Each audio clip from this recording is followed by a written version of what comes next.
Hello there, everybody out there in podcast land. Welcome to Poddywood. I am one of your co-hosts, Steve Hester, and with me as always is... Three storms, right? I'm just going to start this off. Three storms. The only time you should have three storms is in Big Trouble in Little China. I got woken up at 5 a.m. by wheelie bins breaking the speed record down our street. I'm sick of the storm. I'm sick of watching planes not landing because I'm right by the airport. Oh, by the way, I'm Andrew Roger Carson. I'm the co-host of this show, and I just wanted to get all of that shit out before we carry on this week. Funnily enough, speaking of storms, I was actually at the Manchester Storm ice hockey last night with the family, and it was the first time I've been to watch ice hockey in about 17 years. Since around about 2004, 2005, something like that. So yeah, I had a great time last night, but driving back, hailstone on the motorway. You know, that was an incredibly impressive segue. You really broke your back on that one. And speaking of broken backs, let's talk about what's in the box from last week, which was Brokeback Mountain from 2005? Yep. I set him up, you knock him down. Yes. Yeah, yes, Brokeback Mountain. This is one of those movies which is being parodied from here to eternity. There's pretty much no comedy show from like SNL to Family Guy that hasn't made some kind of joke or riff on this. But what we have here is we have an absolutely beautiful, gorgeously shot, incredibly well acted. I thought this was a really incredible love story that just happened to be about two guys. Yeah. It's a slow movie. I'm not going to take that away from it. It is an incredibly slow movie, but the pace of it is earned. I think it gets a little bit too kind of bogged down with the time jumping, and it's never really clear as to how many years or how long has passed between the two characters meeting each other. But you do kind of get the idea that this whole thing takes place over around about the span of about 20 odd years. From about 1963, I think it starts off in. Everything just takes hold of you, and this wonderful drama, this moving drama between these two fantastic actors, Jake Gyllenhaal and the very sadly late Heath Ledger, just takes hold. And it is just, it's a really wonderful movie, and I'm very glad that I got a chance to watch this one. You know, it's so strange that still to this day there's so many people who are closed-minded and not watching this movie. Oh, I wasn't watching it because it was just a cowboy movie. That was the reason why I didn't watch it up until now. It's not even really a cowboy movie. It isn't. It's not a western. It's not... what it is, I'm going to go on a line here. It's one of the greatest love stories ever told. Yeah, it is. On film. I would rank it in the top 10. And not for inclusion, because, you know, it is because of the story. And Ang Lee, when Ang Lee was making great movies, I mean, he was making like Crouching Tiger, Hidden Dragon, Lust Caution. Hulk. Well, yeah. I knew that one would come up. You know, but and he also made Gemini Man as well, which was, you know, that was pretty bad as well. For every bad movie he makes great movies like Life of Pi. Life of Pi is an amazing movie. Oh God, yeah. Ang Lee just makes beautiful movies. He does. He really does. And no matter what genre he'll make it, apart from obviously superhero and Will Smith movies. Well, you look at the scenery in this movie, and he knew how to pick his shots. There's one scene towards the end, and it's the last time that the two of them meet. Spoilers. And they're camping out by this river, and there's a mountain in the distance, and all I could think of was, I would kill to camp out there. Just spend a few nights under that kind of sky and that kind of... it just looks so incredible. Oh, yeah. I mean, it's just lush to look at. This was a movie that stands out for Heath Ledger, right? Mm-hmm. I mean, he is the standout performance of the entire movie. Jake Gyllenhaal is amazing. Michelle Williams is amazing. It's one of the most perfectly cast movies. Even the guy who got Randy Quaid before he went absolutely nuts. Yeah, it was just on the cusp of it, wasn't it? Yeah, apparently he tried to sue them because he heard it was going to be a real indie movie that probably not a lot of people will see, and it ended up making loads of money, and he felt a bit ripped off, and then he mysteriously just dropped his case. Yeah. But that's Randy. But Heath Ledger did this thanks to Naomi Watts, because Naomi Watts introduced this script to him, apparently took it to him and said, you should read this. And he agreed straight away. He wanted to do it. And boy, I mean, him and Jake, they fully go for it. They don't hold back. Apparently there's a point where during one of the kisses and scenes, Jake Gyllenhaal's nose nearly broke, apparently. I can believe that. Yeah. I can believe that. And the one thing that did catch me off guard is I was expecting the first time they actually have sex, and it's never kind of like proper in your face, and there's no like full frontal male nudity. Well, except for when they're jumping off a cliff into icy water, and there's no way that I would do that. Not if I wanted my testicles to stay on the outside of my body. But the first time that they... Want to know how I got these scars? I was digging them out with a spoon. The first time that they actually have sex it's a very rough affair, and it's a very, very brief thing. And I was honestly expecting there to be more kind of build up to that, more kind of like furtive glances almost. And it's not what the characters are seeing; it's more what the camera's seeing. Yes, that kind of leads up to that moment. But even so, it still does take you. It's a very rough and aggressive first sex scene. But then after that, things start to get more tender between the two of them. I remember hearing an interview with Christopher Nolan, and he was asked, obviously, because Heath Ledger was going for the Joker, and there was loads of backlash against that. He's a pretty boy. He can't do this. He does rom-coms. And Christopher Nolan came to his defense and said, no, Heath Ledger is fearless.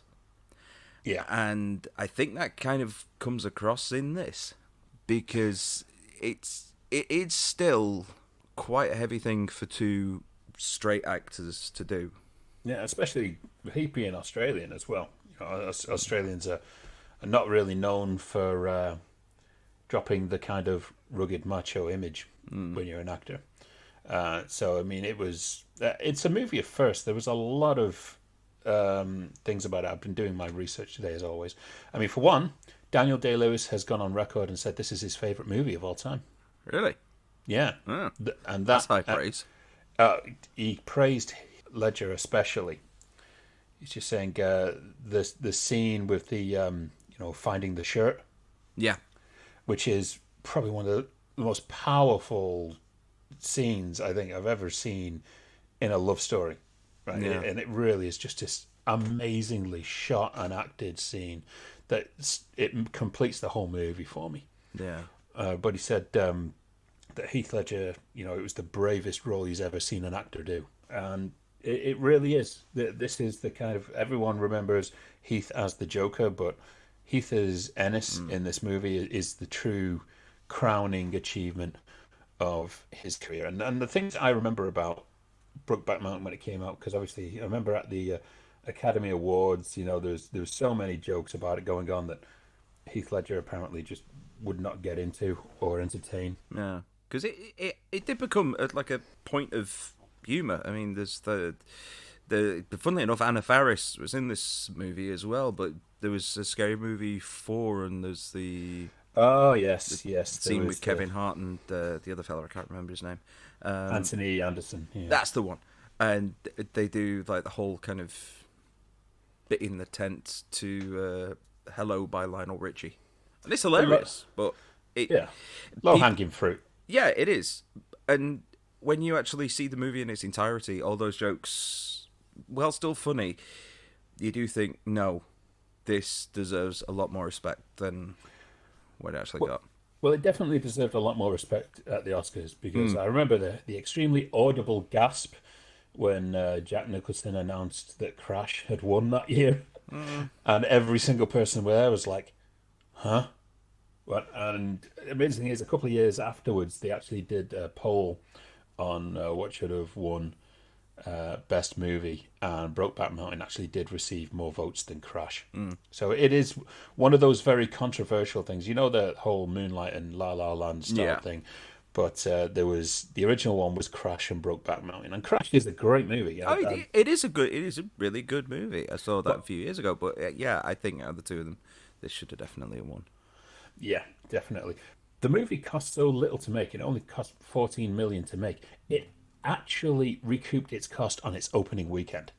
There you go. Right? So that was one. Universal did a very strange thing where they actually released this movie on DVD whilst it was still in cinemas. So this was the first film to be released on DVD and download available on the same day also. Little bit of trivia for you there.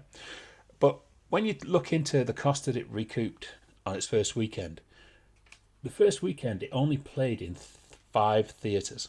This movie set the record for the highest per-screen gross that is not an animated movie. I wonder why they only did 5 cinemas. Maybe they thought it was, a lot of gay cinema movies bit more that are made don't get a wider release. No. Right? Some of them just play in the art house theatres and things like that. To prove the influence of this movie, it is the most recent film in the film registry. National Archive? Yeah. Oh, right. So this is the most recent film at this moment in time that is registered within the film registry. It's also the first ever film to win Best Director at the Oscars, the BAFTAs, the Directors Guild, the Critics' Choice, and the Golden Globes. Wow. That's a hell of a sweep. Also, Ang Lee was the first Asian to win Best Director as well at the Oscars. It is also the biggest all-time bootlegged movie in China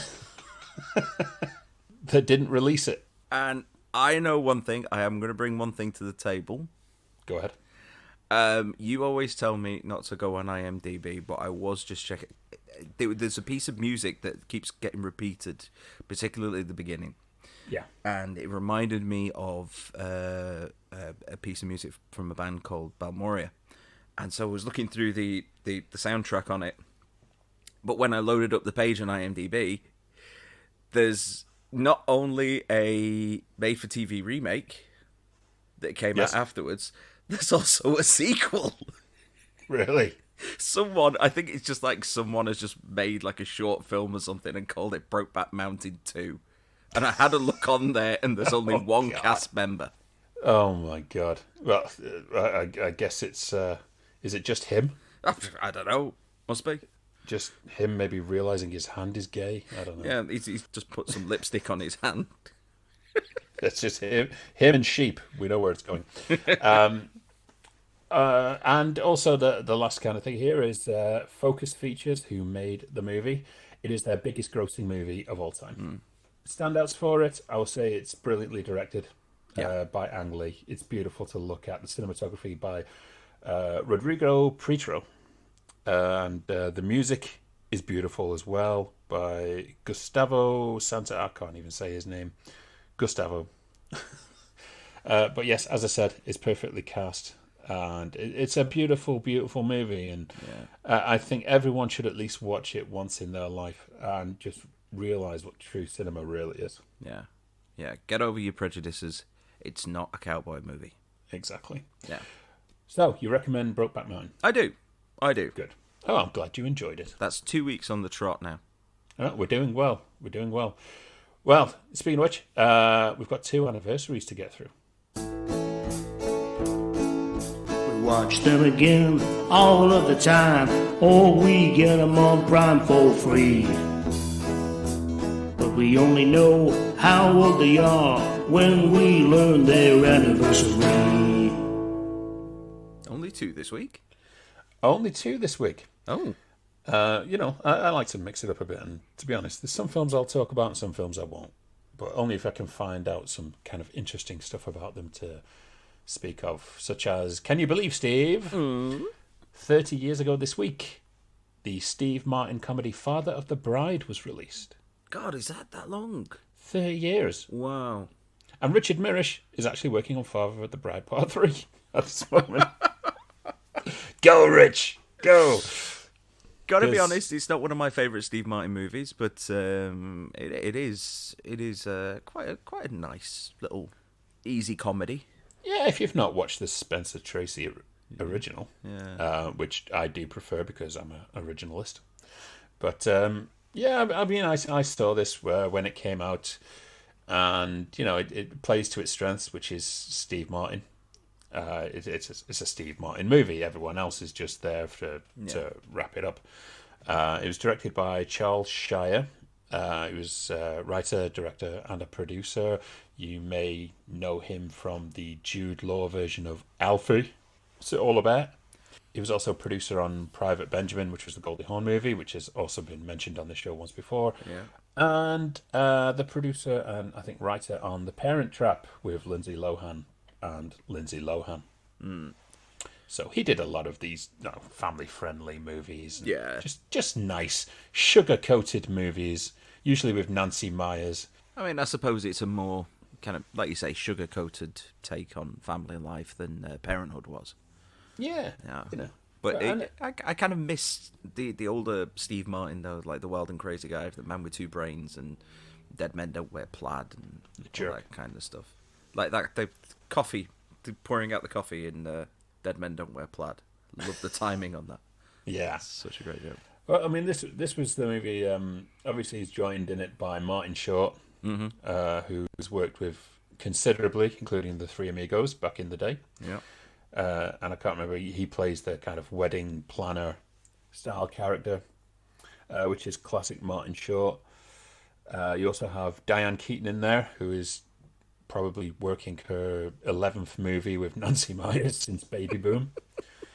Yeah, all the way to Something's Gotta Give, so it didn't even end here. And then the weird thing is about Father of the Bride and Father of the Bride Part 2 that came, I think, about 4 years later. Yeah. Bride Harder. Eugene Levy is in both as two different characters. Is he? Yeah, I'm not sure if that's just lazy. Oh, because I've not seen the sequel. I could barely remember the first one, but I've not seen the sequel. It's nothing to write home about, really. It's just about having babies, really. It's a family baby type thing. I guess in the next one they're going to be great grandparents or something. I don't know.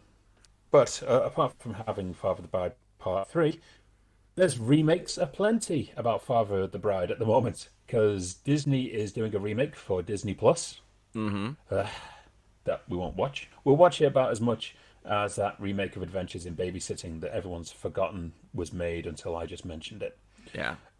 And not to be outdone, but Warner Brothers are doing a version of it with a Hispanic family. Really? Because originality is rife at the house of Bugs Bunny. Oh, God, I can't remember what bride is in Spanish. Well, it doesn't matter. We won't watch it anyway. Father of the Bride, it's got that classic Alan Silvestri score, which you've heard on countless trailers ever since. You've got a young Kieran Culkin in there who's pretty good in it. You had the debut of Kimberly Williams Paisley. She's now gone on to be a pretty good director, actually. I've got to admit, she's directing some good stuff. And, it's a Steve Martin movie. Of course you're going to like it if you like Steve Martin. It delivers the laughs. It's not one of his best. And I've actually been to the house, which was where Steve Martin lived in that movie. Amazingly enough, it was right around the corner from a hotel I was staying in Pasadena. And I was like, how did I not know this was here? I think you'd probably be hard-pressed to find anywhere in California which hasn't been filmed in at some point in time. Definitely not the hotel I've been staying in. Except on either Cheaters or Unsolved Mysteries. Oh, it's somebody somewhere will have pointed a camera at that motel, and you'd just be like, yeah, that's it. Yes. That's what I told the police. Yes. So yes, Father of the Bride is 30 years old this week. Okay. And I purposely left this one as the second one, Steve. Go on, then. Because you're going to love this. It's not The Last Jedi, is it? Please don't be The Last Jedi. No. Okay. Can you believe, Steve? 25 years ago this week, The Phantom was released. Billy Bloody Zane. Billy Bloody Zane is The Phantom. Wasn't this Catherine Zeta-Jones's first film? Yes. She was dipping her toes into the Hollywood machine around this time. I think this might have been her debut in Hollywood, I think. Yeah. I think this was her graduation from, was it Last of the Summer Wine? No, it was Darling Bloods. Darling Bloods of May. Darling Bloods and Crips. The Darling Buds of May. There we go. I paid to see that. Darling Bloods and Crips. That's what we need. Downton Abbey, two rival gangs. It worked for Romeo and Juliet. This is what we've got to do. I've got a script idea. I'm writing this now. Okay, I want creator credit. Darling Bloods and Crips. Brilliant. Oh, anyway, go. Back to the Phantom, Okay. shall I say, which was directed by Simon Windsor, who you may know as the director of Free Willy. Hi, Mark. Also the director of Lightning Jack, which I know you like and I can't stand. I do like that movie. It's an inoffensive movie for me. And then, strangely, he was also director of Prisoner Cell Block H. And that's probably the only time you're ever going to get a Hollywood connection with Prisoner Cell Block H. Oh, God. I look at Simon Windsor, it's like, didn't you direct Harley Davidson and the Marlboro Man? How did you manage to go from Prisoner Cell Block H to a movie with Don Johnson and Mickey Rourke hating each other on screen and off? God, But no. yes, Billy Zane as the Phantom. Ghost Who Walks. Yeah. The Ghost Who Walks. And it's great because you can tell he shot all of the stuff of him in costume as the Phantom afterwards because he shaved his head. So he'd fit in the costume. So all the stuff where he's in, I can't remember, what was the name of the Phantom character? Was it Kit? Oh, God. Kit or something. I have only seen it the once, and that was so long ago. I've got a guilty pleasure of this movie. I will watch it anytime it is on. And apparently Billy Zane was a huge fan of the Phantom, which is surprising how much he undersold it when he was acting as him. But my favourite ever story of Billy Zane as the Phantom, apparently, like in between shooting days, he would actually go into the city and buy sushi in full costume. Which is, yeah. Now, you see, when you've got someone like Viggo Mortensen going to the dentist in full Aragorn costume, that's impressive because you kind of look at him and go, oh shit, he's a bit dangerous. But when Billy Zane does it, dressed up like a giant purple, it's not got the same impact.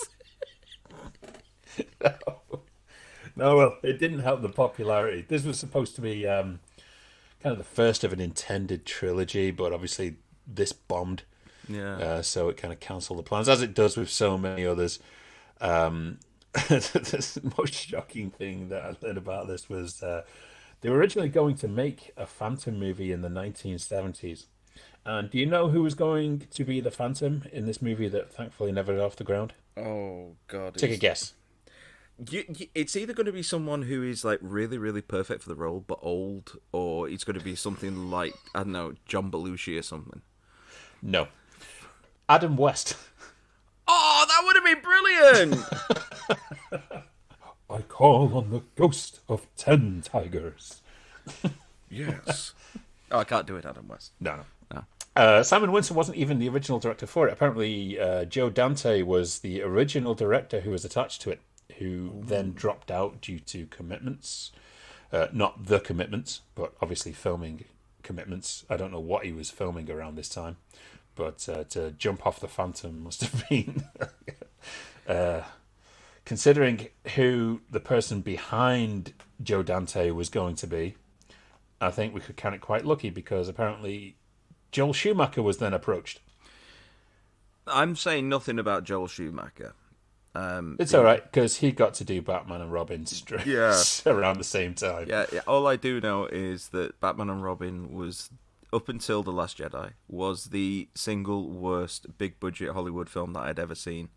But to Joel Schumacher's credit, not only did he take all the shit that came from it, he also spent most of the time on the DVD commentary apologising for the film. So, yeah. He did. Totally diffused the entire situation. So what you got here, you've got a supporting cast that is made up of Christy Swanson. Wouldn't it have been great to have her this week? Yeah. But hopefully we will soon enough and we can ask her all about this. You have, as we mentioned, Catherine Zeta-Jones. You had James Remar doing his dependable bad guy scumbag that he became known for pretty much around this time. Anytime he shows up in a big budget movie, you know he's not playing a good guy. Yeah. And then on the villain end, you have Treat Williams as their mustached villain. Who's I don't even know what his plot was. That's how you know when it's a bad Hollywood movie, when you don't even know what the bad guy's like main aim was, and it was something to do with uniting three crystal skulls. Take note, Indiana Jones. Right? There was a MacGuffin. Three crystal skulls together that apparently it just made the guy melt and explode. I don't understand exactly what the whole purpose was. That happened in Indiana Jones as well, didn't it? Oh, they all came together, and what's her name? Kate Blanchett exploded. Yes, Kate Blanchett. She did. I forgot about that. But yeah, I mean, this is very Indiana Jones stylized movie, which makes sense because Simon Wincer also directed the Young Indiana Jones Chronicles. Because obviously, that'll be where George Lucas got the idea from. He was probably chatting one day, and he said, "Oh no, I'm doing this thing with these crystal skulls," and George was there going, "Oh yeah, crystal skulls. That's a good idea. I might do something about that." Yeah, but you know what? I think that this would have been a fantastic opportunity where they could have matched up the Phantom with the Shadow, because they're both Universal properties. Yeah, and they get together to slam evil. That's the frickin' tagline of this movie: slam evil. As a burgeoning Defenders of the Earth team. That would have because been right around this time, Matthew McConaughey was auditioning for the remake of Flash Gordon that never got off the ground. Well, now imagine a Baldwin, Zane, McConaughey. You know what though? I would no offense to a good friend of the show, Russell McKay, but I would love to see that come about. Reboot everything, do a new Shadow, do a new Phantom, do new Flash Gordon, and then try and see if you can get that off the ground. Because to be honest, that would be more interesting than they've got a ready-made like Marvel DC alternative there with characters that aren't owned by them. Yeah. So you have on Defenders of the Earth, you have like Ming the Merciless as the bad guy, but you can have, was it Mandrake? Lothar, who was actually created for the cartoon, so that doesn't really count. But I think Baldwin's probably looking for work now as the Shadow, but they've not really mooted that as a reboot, which was strange, and that was due to be a trilogy as well. The Phantom was rebooted as a very, very short-lived TV series, and no, I'm not talking about Phantom 2040, which was way ahead of its time. But there was actually a Phantom TV series in the States that lasted, I think, one season. Oh, it was that was on. I want to say that was on Warner Brothers, because I'm sure I remember seeing something about that. Yeah, I'm sure I saw something which was just about the same shot of him in the chair, like it is on the movie poster, but everything was all kind of dark and a bit muted, and could be. I never actually saw the series. I just know it exists because I saw it on DVD. I was like, "What the hell is this?" But I never got to see it. And obviously, Flash Gordon has not been rebooted in all this time. They did the TV series, which was like, yeah. But I think that'd be pretty cool. I think it'd be cool as well. You know, the only way it's going to happen is if Disney suddenly buys up Universal, and then suddenly they'll be just like putting all those characters in with the Rocketeer and Dick Tracy, and just making that kind of superhero team. Don't, because I want that to happen now. That would be an awesome. Oh God, yeah, that would be so cool. And in regards to the Phantom, I've got to say I love the cinematography of this movie. I think it is. If you like those old style Indiana Jones type movies, this is perfect. It really is. And the Phantom comes across so much of a dork. He does. Remember the bits where he's supposedly coming in to rescue Christy Swanson, and Christy Swanson's actually, she's more the hero of the entire movie. And the Phantom is almost Jack Burton levels of hero, to the point where he's like, "This is the rescue," and she's like, "Yeah, great," and just walks straight past him. He's just there with his like purple suit and his mask, looking like totally castrated in front of everyone, and he's got the ghost of his dad telling him what a loser he is. He's not living up to the throne. But the whole scene was set for this movie in like the opening credits. You've just got a flag waving on screen saying "for those who came in late," and then starts doing a kind of voiceover of like what had happened ages ago, and it's like, well, if you put the flag up for those who came in late, and then you start telling the backstory, they're not really late. No, it is. They've actually just got there on time. It's a nice little touch, though. I can see why they did it, but yeah.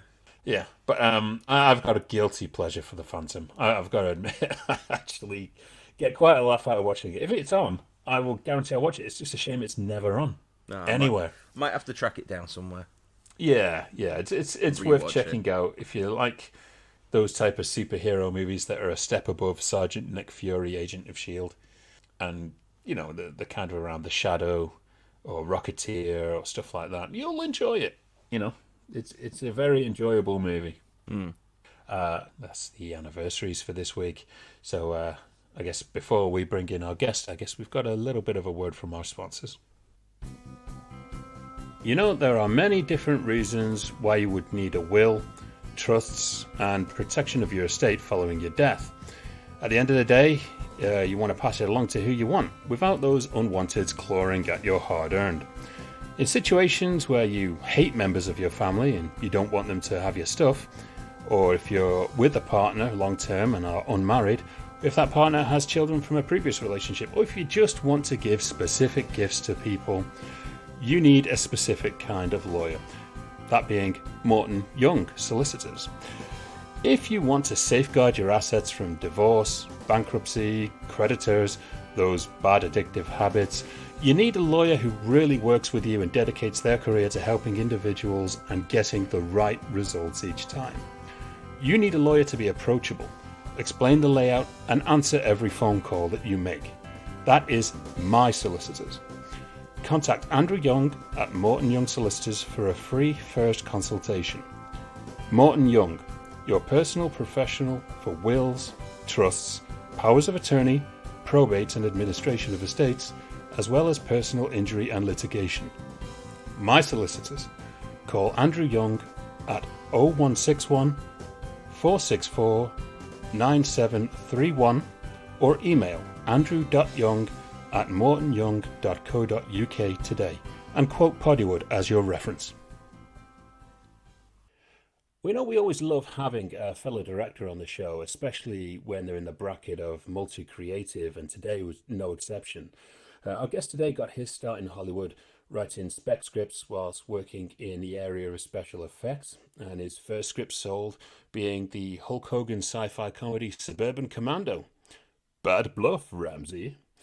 This would result in our guest getting his shot in 1993 to direct low-budget motion pictures such as the Viggo Mortensen-led American Yakuza, which is an absolute classic, take my word for it, and the Russell Crowe starring No Way Back, before leaving low-budget filmmaking to make a career in special effects on such blockbusters as Flubber, Deep Blue Sea, Deeper Bluer, Steve, and Red Planet, as well as screenwriting such movies as the brilliant Keanu Reeves starring Constantine. Yeah. Now, he would return to directing with the outstanding independent movie He Was a Quiet Man, which starred Christian Slater, and he's recently had award success with small budget feature Steel Wool, and anticipation's pretty high for his next movie, The Womb, opening soon, I dare to say. I got to meet Frank in person 2 years ago in Pasadena, somehow not coming across like a total mark for telling him American Yakuza was one of my all-time favourite finds on VHS. And by the way, that guy. That was me, yes. I was the one who found it. And you can actually discover that film on Roku right now. It is available. So it's a pleasure to introduce a mentor and friend straight from Los Angeles and where else, obviously. Frank A. Cappello. Frank, how you doing, buddy? I'm doing really good. Everybody's safe. Everybody's good. We're all ready to talk. And I think we're all about ready to be released out of our prison here soon. So it's going to be great. Oh, the COVID prism has got everyone everywhere. I actually never did even consider it. I live up here, like I say, at 110 miles, which is a lot of kilometers. Me and empirical measurements. But yeah, and I was away from it. I got away from it, and where I lived down there was just every time I came down there, it was just crazier and crazier, and I decided to live here more and more. So I kind of avoided it all. Making this movie, I go out. We made it during the pandemic, this last thing, and nobody would leave their house in L.A. And I'm up here in Bakersfield, and I said, hey, guys, you saw me. I made this little movie, Steel Wool, with no crew. It'll just be me and Cammie, one of the actors, and come up. I came up 4 or 5 days, and I got all their scenes done and everything. Nobody got sick, but it was illegal because they were all SAG actors, and they couldn't even mention that they did it. Then I had my friend just recently do a film out in Oklahoma, and, one of our states, and it's I'm not sure when I talk to people if they know where anything is, but it cost them $200,000 just for COVID safety measures. Yeah. And it was so ridiculous how much it cost, and slowed them down they only had a 4-week shoot, and it really screwed up everything, they said. But anyway, that's where I'm at. I'm in Los Angeles North. And anyway, ask me anything. Well, we'll take a bit of a jaunt back, I guess, to kind of where you started. And especially, obviously, you kind of started out writing, but it was in a very different way, where I believe that your learning to write scripts came from a particular type of magazine. How did you know that? I did my research. Oh my God. Where'd I write that? I must have written that somewhere on IMDb or something. I don't know. Yeah, it was Dirt Bike magazine. You guys were all thinking it was going to be a different kind of magazine, weren't you? Dirt Bike is what I call her. Well, dirtbag, yeah. Well, I had a street bike that I stripped everything off of, and I called it a dirt bike, but it really wasn't. And we'd go out in the trails and everything, and I'd get injured all the time because that bike had no shock absorbers to speak of. But I invented a character in English class because I was so bad in English, meaning all the rules, that's why I'm a screenplay writer. I don't have to know anything really, basically 6th grade education's all you need. And in order to get extra credit, so I'd pass with a C, I invented a character. My teacher would let me stand up, and it was called Stanley Slow Clutch and His Adventures, and it was a motorcycle guy. And every week for 6 weeks, in order to get the C, I stood up and read this 2-page new episode. And I always look back at this, my first series. I had a series, and people were interested in the next thing and the next thing. But I learned to write from that too. I was thinking about this the other day. I walked into LA with screenplays that were something like another writer who became very wealthy and very famous, and that's Shane Black, who did the Lethal Weapon movies and all those, Last Boy Scout. He was right at his peak, making $4 million a picture just for the screenplay.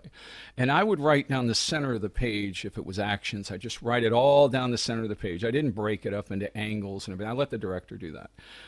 But everybody kept saying, where did you learn this style? And I says, I read Dirt Bike magazine. And it's very irreverent, like they would say something like, and then he goes down the street. Well, it really wasn't a street. It was more like an alley, a little alley with little trees and everything. And it was all in parentheses. And then it would keep on with the story. And I kind of started writing that way. I would laugh every time I'd read it. And so when I would write, my scripts were written like I'm talking to you. And it wasn't normal. I can say that because a lot of people said, this isn't how you write it. Have you read Sid Field? And I said, yeah. After I sold the script, I read one, yes. But, you get in tune with when something comes boring as a writer. Andrew, you're a writer, and you know this. It's like out of the whole year, if I'm a writer, for me, it is painful to write. I always think I'm not going to find the magic sauce or the genie or whatever it is that makes me want to write. And out of 52 weeks a year, I'll probably have 3 to 4 weeks that just hit. That you cannot stop. You got to sit down and you're scribbling on papers and you're in the car. It doesn't matter where you're at. You're writing. And a lot of times when we write, we go, I got to have this certain place. I got to go to this certain cafe. I got to have these certain notes. No, when you're really in it, you could do it riding a bike. I mean, you could do it anywhere because it's just coming out so fast you can't even stop. And I know when that's working for me because I'm 20 pages ahead writing notes of what's going to happen in 20 pages. In the last 10 years, I haven't written that much. I have to be honest. And it happened because of, I think you and I talked about this, Constantine 2. When I had written that script and turned it in for 1/6 of what I used to make, but at the request of Keanu Reeves himself, who loved the idea, they still haven't called me in 10 years. Not one of the 8 producers ever called me to say, we hate it, we love it, go away, come back, because they were never going to make it. And Keanu and I didn't know that. And so I had written this thing in Czech Republic. I was there for 3 weeks. Yeah, there was a girl. And and I had 3 months to write it, but I wrote it all in 3 weeks. By writing there, I came up with stuff that I never would come up with. In Constantine 2, they allowed me to write anything I wanted. They didn't give me the story. They said, just go. I had written 9 pages from a dream one night. My agent sent it to Akiva Goldsman and Francis Lawrence, who was the director on that. And it was the day before Christmas, and they had me come in downtown LA, which is terrible to get down there, and they said, okay, you got our attention. What's this about? So I told them a little bit. They told Keanu, and then I met him at a restaurant, which is the funniest story in the world. The reason why I love that guy so much is he is so authentic and he's so not star-like that he shows up on this little motorcycle and he has a jacket on and he can't get the zipper all the way down, right? So we're sitting out on a patio and all these people inside are going, that's Keanu Reeves. That's Keanu Reeves. And he couldn't get out of it. And for the first 5 minutes, I'm trying to help him put his leg up through the jacket to finally sit down. And that's, I saw him here. I don't know if you guys watch Steve Colbert or even see clips that he was talking just recently, about 3 weeks ago, a month ago. He said, Steve Colbert says, listen, if there was a character you could ever do again, who would it be? And he said, John Constantine. Everybody applauded, and they didn't hear him say, but it will never happen. They didn't hear him. And he goes, you do know that there's going to be somebody out there who's going to do this. And so that night, I have not talked to Keanu in 8 years. I haven't texted him or anything. I don't bother him. I text him.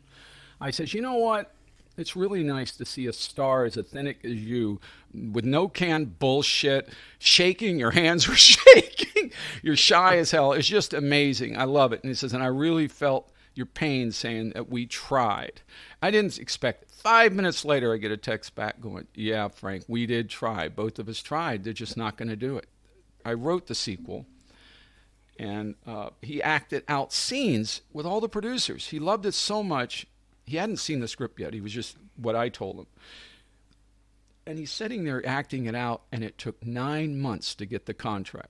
If you have a star walk in on a sequel with you, and it takes 9 months, they're not doing it. They didn't want to do it. They just paid me because Keanu said pay him. Let him write it. It's funny. I still have people calling me today going, get him the new script. Get him I said, he doesn't own it. He can't make it. It's not his. You understand what Burt Reynolds could do? I said, those weren't Burt Reynolds movies. He didn't make the films. We are going to come back onto Constantine later because we all right. I think you've just covered one of our later questions. Yeah. Okay. No, because it is. I love that movie. I remember. I never actually saw it in the cinema, but I did catch it on DVD and absolutely adored it. But no, we are going to be coming back onto that. Yeah. Later. Okay. Good. But everyone has got influences. It doesn't matter who you are. It doesn't matter how much you say, oh, I am not influenced by anything. I am my own original voice. There is always something behind your work. So what kind of movies were your earliest influences?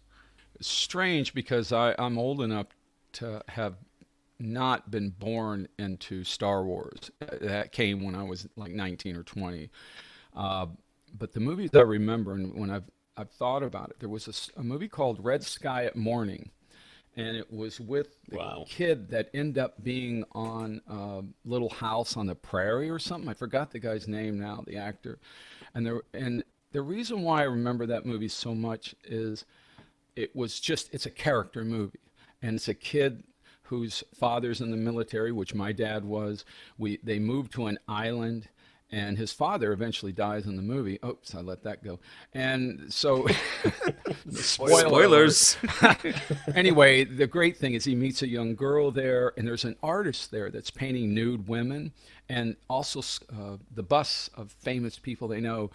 And he helps him one day lift it all the way on the top of a mountain, and it's his father's head, up on the mountain. It's just that movie, for some reason, I think because we were in the military, and I lived in Germany. I lived all over the place when I was young, and never really could meet anybody for longer than 2 years because you were gone again. You had to move again and again. And so we make friends really quick, but we never had long-term relationships, which is kind of who I am now. I'm a friendly guy. I can talk to anyone. But the long term, I get bored. It's like my influences. That was one, and there was another one, which was a strange movie about loggers. It even slips my mind because I remember saying that was one of the movies that inspired me. It was character movies. It's Great Santini. I love that movie. Oh, the Robert Duvall movie. Yeah, and I think a lot of this has to do with how I grew up. My dad was in the Air Force. I had airplanes flying over every day, jets going out, and all that. And I lived that government life on the Air Force base where you basically get with your friends and you try to sneak into the NCO club because there's a band playing every night and all the guitars are up on the stage during the day. So we'd go up there and sneak around and start playing the guitars and everything. And we never stole any, but, we did all that. And it was just, you were Air Force brats. We were brats. That's what they call us, military brats. And there's a whole movie in that I have not written yet. I'm trying to get my sister to write it. And she goes, "That was a boring life." I said, "You're writing vampire movies. Wake up." Being the Army brat, is that what brought you around to writing Suburban Commando? No, not at all. And this was your first script? It was a first script sale. That year, the original script was the fourth script I wrote that year, and I kept sending them out. A friend of mine had moved already to Hollywood, says, "Can you get this to somebody? Could you get that to somebody?" And I was thinking about this because about this interview, and I said, something hanging on my wall right now is from one of the first scripts I sent, and it had Universal Studios at the top of the rejection slip, right? I didn't care what the rest of the words were. I just got something from Universal Studios. It's right there in the top. Someone from Universal has written me, and it said, "Don't send us anything else." And I got it. Hey, it's all that was on there. And then it was the lady's name at the bottom, and I said, "Oh my, Cynthia McGard." You remember the people that really dissed you. And Suburban Commando, I don't even know how it came about. I just kept thinking, I was trying one after another. I had one called Trivia Date. I had one, like 4 screenplays in 1 year, and finally I had this idea. And basically it was, okay. Oh, I think what it was watching Forbidden Planet. There's a scene in Forbidden Planet where the alien goes to his ship, and the girl follows him, and that's when she sees Gort, the robot, standing outside the ship, if you guys know. And I always thought that, she snuck there and she discovered what he was. And I think that's where it started, that here's this guy that you let him rent the back house, and then he leaves every night and he goes somewhere. And so you follow him and he goes to this warehouse, and inside a warehouse is a frickin' spaceship, right? And then while he's trying to wait for it to get repaired, or I can't remember even my own story right now, but he was waiting for something to charge up or something, that he'd slip in and try on these boots. And the boots were powered rocket boots. And then he had a suit that was impregnable, so he could do it. So he becomes a superhero at night. So he tries on all this stuff and goes out there and does it. And the original script, I brought the casting idea to Hollywood, which was Schwarzenegger and Danny DeVito. And I said, this is what I want to do. I want to make a movie with these two. And it was actually the casting thing that really got people interested in buying it. I mean, I got really good reviews on there, and that was great and all that. But the casting decision. So when I wrote that screenplay, I went to Hollywood, and I had a guy that had seen the other 3 scripts. I said, come in, I think I can sign you. So he's on Melrose Place. Another thing, Melrose, I'm going to go on Melrose. I saw there was a series called Melrose. When you don't live in L.A., everything's exciting, right? So I go there, and there's this guy named David Rotman, and he's a little guy, and he's going, Frank, I love this, I love that. I saw your video because I did Midnight Movie Express. I did a lot of directing commercial stuff, and I'm going to sign you. So he signs me. And I find out later he was not an agent. It was his agent's, he was the assistant to the agent. He'd only been there 3 months. She was on vacation, and he sat down behind this giant desk and acted like he was an agent. So I was his first client, and then he sold Suburban Commando for more money than I had made in like 5 years. And I said, wow, I'm in the right place. All I did was think of something, and somebody paid me. And my friend who worked for IBM, we were kids at 12 years old. I spent every dime I'd get. Every time I sold a newspaper, I'd go to the hobby shop and buy an airplane or something. He would save his money, and then he got trained at IBM, and then he would go and repair giant hospital computers. And I was just Frank. And then he gets this script one day, and he goes, how much they pay you? And it was like 175 to 300,000, right? Depending if they make it. My first script sale. And he puts it in his hand and he weighs it. He puts his hand thinking it's going to have weight. And he goes, how could you make that much money with this? It's just a bunch of words. And I said, I have imagination. It's like he really couldn't understand it because he's a tech guy. He couldn't understand how can you make money just coming up with something that wasn't real. And I've had a problem with this, with both wives that I've had that, I'll be writing something. And Andrew, I don't know if you're like this, but when you're writing something, you're in this world of writing. And all you're thinking about is the character and everything. And then you'll say something like, but why would he do this? And they don't know what you're talking about. Oh, you're talking about that thing that doesn't exist. Don't even talk to me about that. We got problems with the plumbing, or this. And you do tend to get so into the story sometimes that you forget about real life, And I've been fortunate enough that once I finally did start writing, I would go to Paris. I would go to Czech Republic. I would go to places to write. I had the money to do it. And I used to say, if they paid me enough, I would write just on the flight. It's 11 hours going to Paris or Rome or something. And it would force me to write because the ticket cost so much money that I would have to keep writing.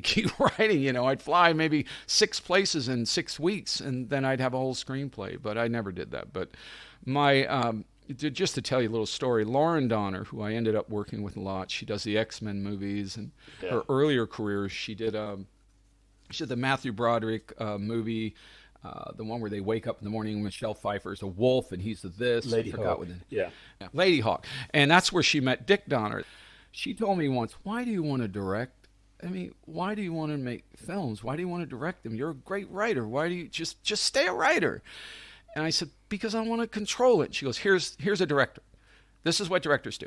They're on a movie 2 years. It comes out, they get panned, and they want to commit suicide. They get therapy. They're alcoholics, drug addicts. Why do you want that? You can write 3 screenplays. You can go anywhere in the world, and then when they make the movie and f it up, you can say, well, that wasn't my fault. It was a great script before I handed it to them. And she's right, and I'm almost in that mode now. It's taken me this long to say, you know what? Making a film is hard, and especially the way I've been doing it lately. And then if you don't hit the ending right, like I'm at right now, people will say, I love everything but the ending, which means they didn't like the movie, right? So it is painful, and you have to work through your own psychosis and all this kind of stuff. But anyway, what was you talking about? I don't know. I'll get off the subject a little bit. Well, following Suburban Commando, you actually do take up the director's chair on the movie American Yakuza. which, as I've mentioned before, and I think this is how we came to know each other, it was a favorite movie of mine. I discovered in a video store they were selling the X-Rental tapes, and I picked it up. And when I watched it, it was very different from how the actual video art was kind of marketed, because you expected it to be a martial arts movie, and instead it was just this really gritty Japanese gangster movie, which wasn't very Hollywood at the time. You were actually a bit ahead of the curve. So how did this project come to be? Because at the time, movies that Chow Yun-fat was doing in Japan and things like that, I mean, they were big, but they'd not crossed over into the US yet. Right. That was my first film as a director of a Hollywood movie, of a studio. Well, it wasn't a studio movie, but it was a low-budget film. And I basically had done a short film called The Ivory Tower with my own money from Suburban Commando. And that movie got seen by a lot of people, and it got picked up by a distributor, and I actually made my money back on it, which is amazing. One of the people was a company called Neo Motion Pictures. Joel is really good. I'm actually working for Joel right now on this edit. And that was a long time ago. And he said, listen, we like your style, but it's too Spielberg. All your stuff is very slick, very well lit, designed, and everything. We want you to do a movie called American Yakuza, possibly, but it's got to be gritty. So the two Japanese producers came in the room, and I started just lying, bullshitting, and saying things like, I'm going to take a Super 8 camera, I'm going to throw it across the room during action scenes, and I'm going to get these shots you've never seen before in a movie. And, I'm going to do this and this and that. But they didn't trust me because I was so excited about doing my first film. I smiled too much. And the Japanese just don't trust somebody that smiles. So on that, I got the film basically because of the short film. And it was 4 weeks, I think 4 weeks shooting, like 22 days or something like that. And Vigo came on, and Vigo at the time was doing Carlito's Way with Al Pacino. Yes. And he had to gain weight for the movie to look like a has-been fighter. And so we got him when his belly was sticking out a little bit. And then he had to go away and lose weight to go back to that picture. There's a scene in the movie in American Yakuza where the Japanese girl's lying on top of him, and he's got his belly against the mattress. Well, that's why. I used to say, unless your penis can go that far around, there's no way you guys are having sex because you're laying on top of him. I don't know what's going on. But Vigo was just such a good guy to work with as my first star to work with because he was a true artist. The thing that I remember most is, that... I didn't write the original screenplay on that, but I rewrote it to death. But I was not allowed to say that because in the Writers Guild, you have to get paid to write. And they gave me $25,000 to direct the whole movie. And I was on the movie for like 8 to 9 months, 10 months. And didn't have a lot of money, and that didn't really keep me in business at all. But I just remember the feeling the crew had. Because for them, even at the end, they said, it's so refreshing to work with a first-timer that knows what they're doing. Because you love what you're doing. And you honestly know how to do it for some reason. And that always hit me that the crew would work harder because my energy. It was just me. Just because I had the energy and I was so excited, and I would move lights and I'm not supposed to, and I would do everything, and I work harder than anyone. And that's the way every film I've ever done is that way too. And I think that's just something that you learn. You don't have to be a tyrant. You just have to work your ass off and not sit around in some chair in Video Village and just talk about the past, But I love that movie too. And you're not the only person that's come up to me and tell me that was one of their favorite, which is, I'm really surprised at that, honestly. But I love the ending of that movie. And you don't see movies like that at the end, carrying this guy down the stairs. And he almost really tripped, too. It's in the film. He would have dropped him, and they'd have both rolled down that staircase. Vigo seems to have that thing with injuries, doesn't he? But I'll tell you, what I loved was... the writers on the premiere night, there were 600 people in Paramount Theater, and I had changed everything. I'm not saying they didn't come up with the story, but the last 20 minutes of that movie hardly have any dialogue. I just cut all the dialogue, and I did it all visually. And they dropped to their knees, and we're not worthy. And I was so embarrassed, and they go, this is a night that they're going to remember this director because, and what I did wrong, and that's a whole nother subject, was sticking with the same producers. And being loyal to them actually hurt my career. I didn't move forward. I had a lot of people saying, make a film for us, and I didn't go because I was loyal to them. Anyway. Yeah. But yeah, that movie is still a favorite. And matter of fact, the girl that's just calling me right now is Anzu, the Japanese girl in that. Oh, she's in Anzu. She's in this new movie, The Womb, and oh my God, and she's so good in it.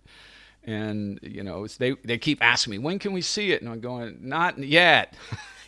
So, that's where I'm at right now. In about 9 months' time. Oh my God, it's been a year and a half. Oh my God. Anyway, was Viggo always considered to be the lead in that? Because around about this time, like you say, he was still doing supporting roles. Yeah, and I think the reason why we got him because he's the lead. That was great, and it was Don Phillips. Don Phillips, the casting director, found Viggo. He found Matthew McConaughey. He's the one that discovered Sean Penn and Jude Law. A lot of them.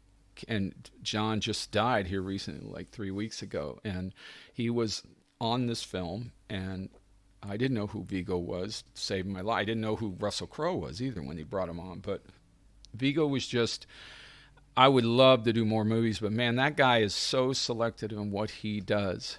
He worked with David Cronenberg like 3 times in a row. And, it's just really hard to get his attention on anything. He's done whole movies in Spanish. He doesn't care about being a star. The only reason why he was in Lord of the Rings because his son, Henry, wanted him to be in them, So just a really good person to start out with, you know what I mean? And it's like I brag about this.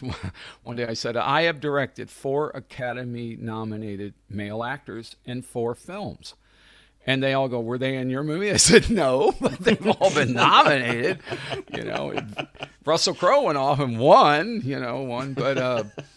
it's nice pedigree to be able to say that anyway, that I've been around those type of people and all. And, no, so thank you for liking that film, honestly. No, I do. And to be honest, I mean, Ryu Ishibashi, he has all the charisma of Chow Yun-fat way before Chow made it to the US. Now, did Hollywood miss a trick with this guy? I don't know, but man, him and Viggo hit it off. They were really good friends for years. And Viggo just liked him a lot. Ryo Ishibashi, was it Yeah, he was Sawamoto. And he was a great guy. And, it's funny, there's parties, and Japanese are known for not being able to handle their liquor, their sake. And there was a night at the wrap party on that movie where we're at their swimming pool, the big house that the Japanese had got, that he fell asleep, and Viggo tattooed him with just messages with a magic marker all over him. I mean, I feel like, but they do pranks like that to each other, and it's really, you're right about the charisma, man. And I never saw him anything after that. I never saw him do anything in America. Sean Penn's movie, The Crossing Guard. That was the last time I saw him in an American movie. Oh, yeah, wow. he played the guy who ran Jack Nicholson's, I think it's art gallery or something like that. And that would make sense because Don Phillips had discovered Viggo and also Sean Penn. So probably said, hey, you should use this guy in our film. Yeah, that would work out really cool. But there's another thing. There's a story about that. This is how actors are. I got like 10 pages of single line notes after Viggo saw the film of changes that he wanted me to make. He goes, when I come in the room and I go, what are you going to do? He says, I got too big of a Southern accent. Can you cut the line? I read all of these. I went to Don Phillips. I said, what do I do? He says, throw it in the trash. And I threw it in the trash. Never made one change he wanted. But the movie's good for it, Well, Ryu was also in a movie with Michael Rooker called Back to Back. And were you actually consulted that this movie, Back to Back, was getting released as American Yakuza 2? Oh, well, that's from the same company. That was Roger Nygaard, a friend of mine, who's still a friend of mine. He's an editor on Curb Your Enthusiasm, actually. He's a comic editor. He's won awards as a comic editor. But he got the second film, or was it the third? I think it was the third. The second one was Virginia Madsen was in it, and her son was killed by a Yakuza guy, Blue Tiger. Yeah. And they had my whole crew, because they went right from one film to the next film, and my whole crew was with them. And then the next one was a brand new one, and they called it American Yakuza 2, and it had nothing to do with it, nothing. And, so Roger, he had a different style editing in that movie, too, where he did a lot of jump cuts, and we weren't doing that back then. And then there was one more, and here recently, only in the last year, I heard they wanted to redo American Yakuza as a big-budget film that the Japanese were talking about it. But it comes and goes. You hear about it, then you don't. And they wanted Vigo back, and he's gotten a little older, but maybe you could do kind of a sequel to it. I don't know. But, as a first film, it was a very dramatic film, too. I mean, killing his girlfriend and just a pool of blood. And I had a lot of fun with the locations and everything, and I got to do whatever I wanted to. Again, the producers started trusting me. You remember when the cars are pulling out on the desert, and I go, listen, I need 5 cars. And they go, we're giving you 1. And I said, take it out of my salary. And they said, you're hardly making anything. I said, well, take it out anyway, because we need 5 cars. So they got the 4 other cars, and they didn't charge me. And they used to bet on me at night. We're going into second meal. It's going to cost us a lot of money. I said, who's betting against me that we can get it done in 20 minutes? And they would bet against. And there's a scene in there where the Oyabon and Sawamoto are sitting there. One's in profile and one is facing us. That was the scene that night that I had to shoot in 20 minutes. And I told the DP, a friend of mine, I go, just rack focus between each line, and we can make it out of here before pizza, So we did that, and I won. And so at the end of the whole shoot, they go, well, we're going to do a mix. It's going to be a cheap mix. I go, can I go to Florida, because I know this mixing, and just do it there? And they said, they actually trusted me, say, yeah, go. And then I didn't go because they trusted me. That was what was really weird. So they put a little bit more money into the music, and my composer friend who did the music on the film I just did, American Yakuza's music is amazing. I think it's still brilliant. The best score he's ever done. David Williams, and he and I had kind of a falling out about 10, 15 years ago, and I said, listen, I'm gonna have Dave do The Womb. And he has done something way outside the box this time. He's gone total sound effect Hans Zimmer, whatever the hell it's called. But it's made the film really, really good, really good. But anyway. Let's get rumor control under control. All right. The word is that real Yakuza members were involved to some degree in the production. So is this rumor or is this actual truth? There could be truth to that, because at the end of it, when the movie came out good, and they didn't mind me smiling, and they thought then they wanted me to do more movies, they wanted me to go with them to Japan and be with Yakuza and be in these geisha houses or whatever, but I couldn't bring my wife, and then she wouldn't let me go. Okay.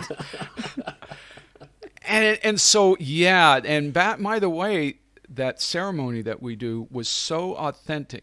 A movie came out that same year, I think, called Black Rain, and it was Michael Douglas, and it was a Japanese. Our movie did better in Japan than that movie because it was more authentic. That's more, a fact, yeah. Yeah, the real stuff. I mean, folding the little napkins, everything together, and they were standing right there, the two Japanese guys, the producers, and they made me do it exactly that way, and so I'm kind of proud of that I would have loved to have gone. I think that would have been one hell of an experience, but it's one of those things going, you're going to go where? Japan? You're going to meet Yakuza? And I said, why did I tell her? I should have just kept my mouth shut. It's a business trip. Yes. Inverted commas. I learned that. I was very naive then. Anyway. Well, you've mentioned earlier that the movie No Way Back, and it was the first US movie for Russell Crowe in a lead capacity at least. Now, was this a hard sell to get him approved to financiers who may have only seen him internationally in the controversial movie Romper Stomper around that time? Well, I didn't have to deal with that. Obviously, the producers had to deal with it. He was also in some of us, or something like this, where he played a gay rugby player, And it was really interesting to see him in those two movies, Romper Stomper and that. And a lot of people were afraid of the guy when he showed up, because of that. He had Romper Stomper is pretty much a gang movie and all. But so I don't know how they did it. I think the movie was about $2.5 million, and it was a 5-week shoot. And Russell was sold as if it was a $6 million movie. He was told that. And I only bring that up because when he found out at the end, he wouldn't do any publicity. And it was a straight to video anyway, but he got mad at the producers for lying to him. He didn't dislike the movie. He just didn't like that it was so cheap. He said to me, now I know why the prop guys were so bad. That's the only thing he could say. But so I didn't know anything about the financing on it and everything, but that's a whole other story. That movie. That's the first time I ever felt like I was working, because every other movie I've ever made has always been fun. That movie felt like I was working. Russell Crowe has a bit of a reputation for being difficult at times. So was there any challenges working with him when he first got to the US? No. And I'll tell you why. The first night that we met him, we all had to go play pool. And he played $100 pool. Each ball in was $100. I wasn't making enough to play, and that was really a mistake on my part. The AD, the assistant director, he went ahead and did it. They became pals real quick because he took on that challenge. And I says, well, I'm not really good at pool. I'm going to lose $1,000 here in a second.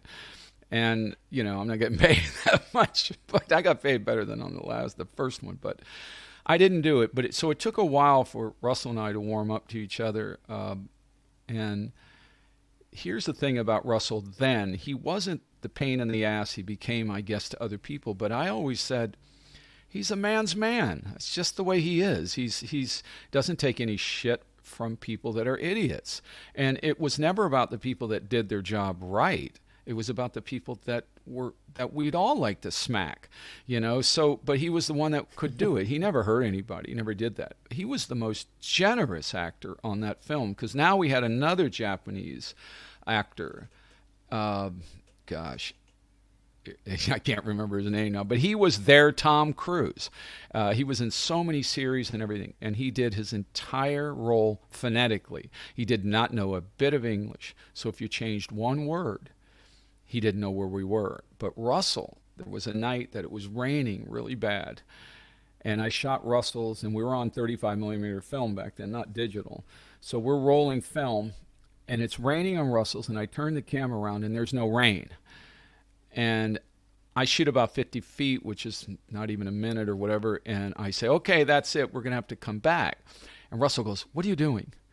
You shot like 300 feet on me. Why aren't you shooting on him? I said, it's raining on yours, and it's not raining on his. We're going to have to come back. And he says, shoot it anyway. I mean, my God, it just makes the guy feel so bad. And I go, Russell. So he calls me out in front of the whole crew. He said something to me that just pissed me off. And I remember, because it was raining, our clothes were soaking wet. We had these big jackets on. And I took him over to the side, and I said, listen, if you want to compliment something I did, shout it to the world. But if you have a problem with me, you say it in fucking private. He became my friend then. That's when he did. And we drank all night. And we drank Rabbitoon. I think it's called Rabbitoon beer or something. Or no, the Rabbitoon was the hockey. I forgot. It was the rugby team he knew.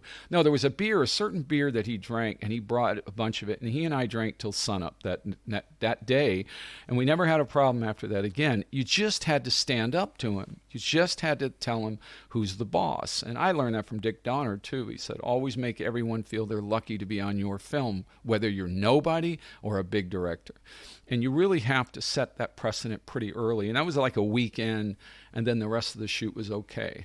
But there was a scene in there where we had a helicopter hovering right over us, making all this dust.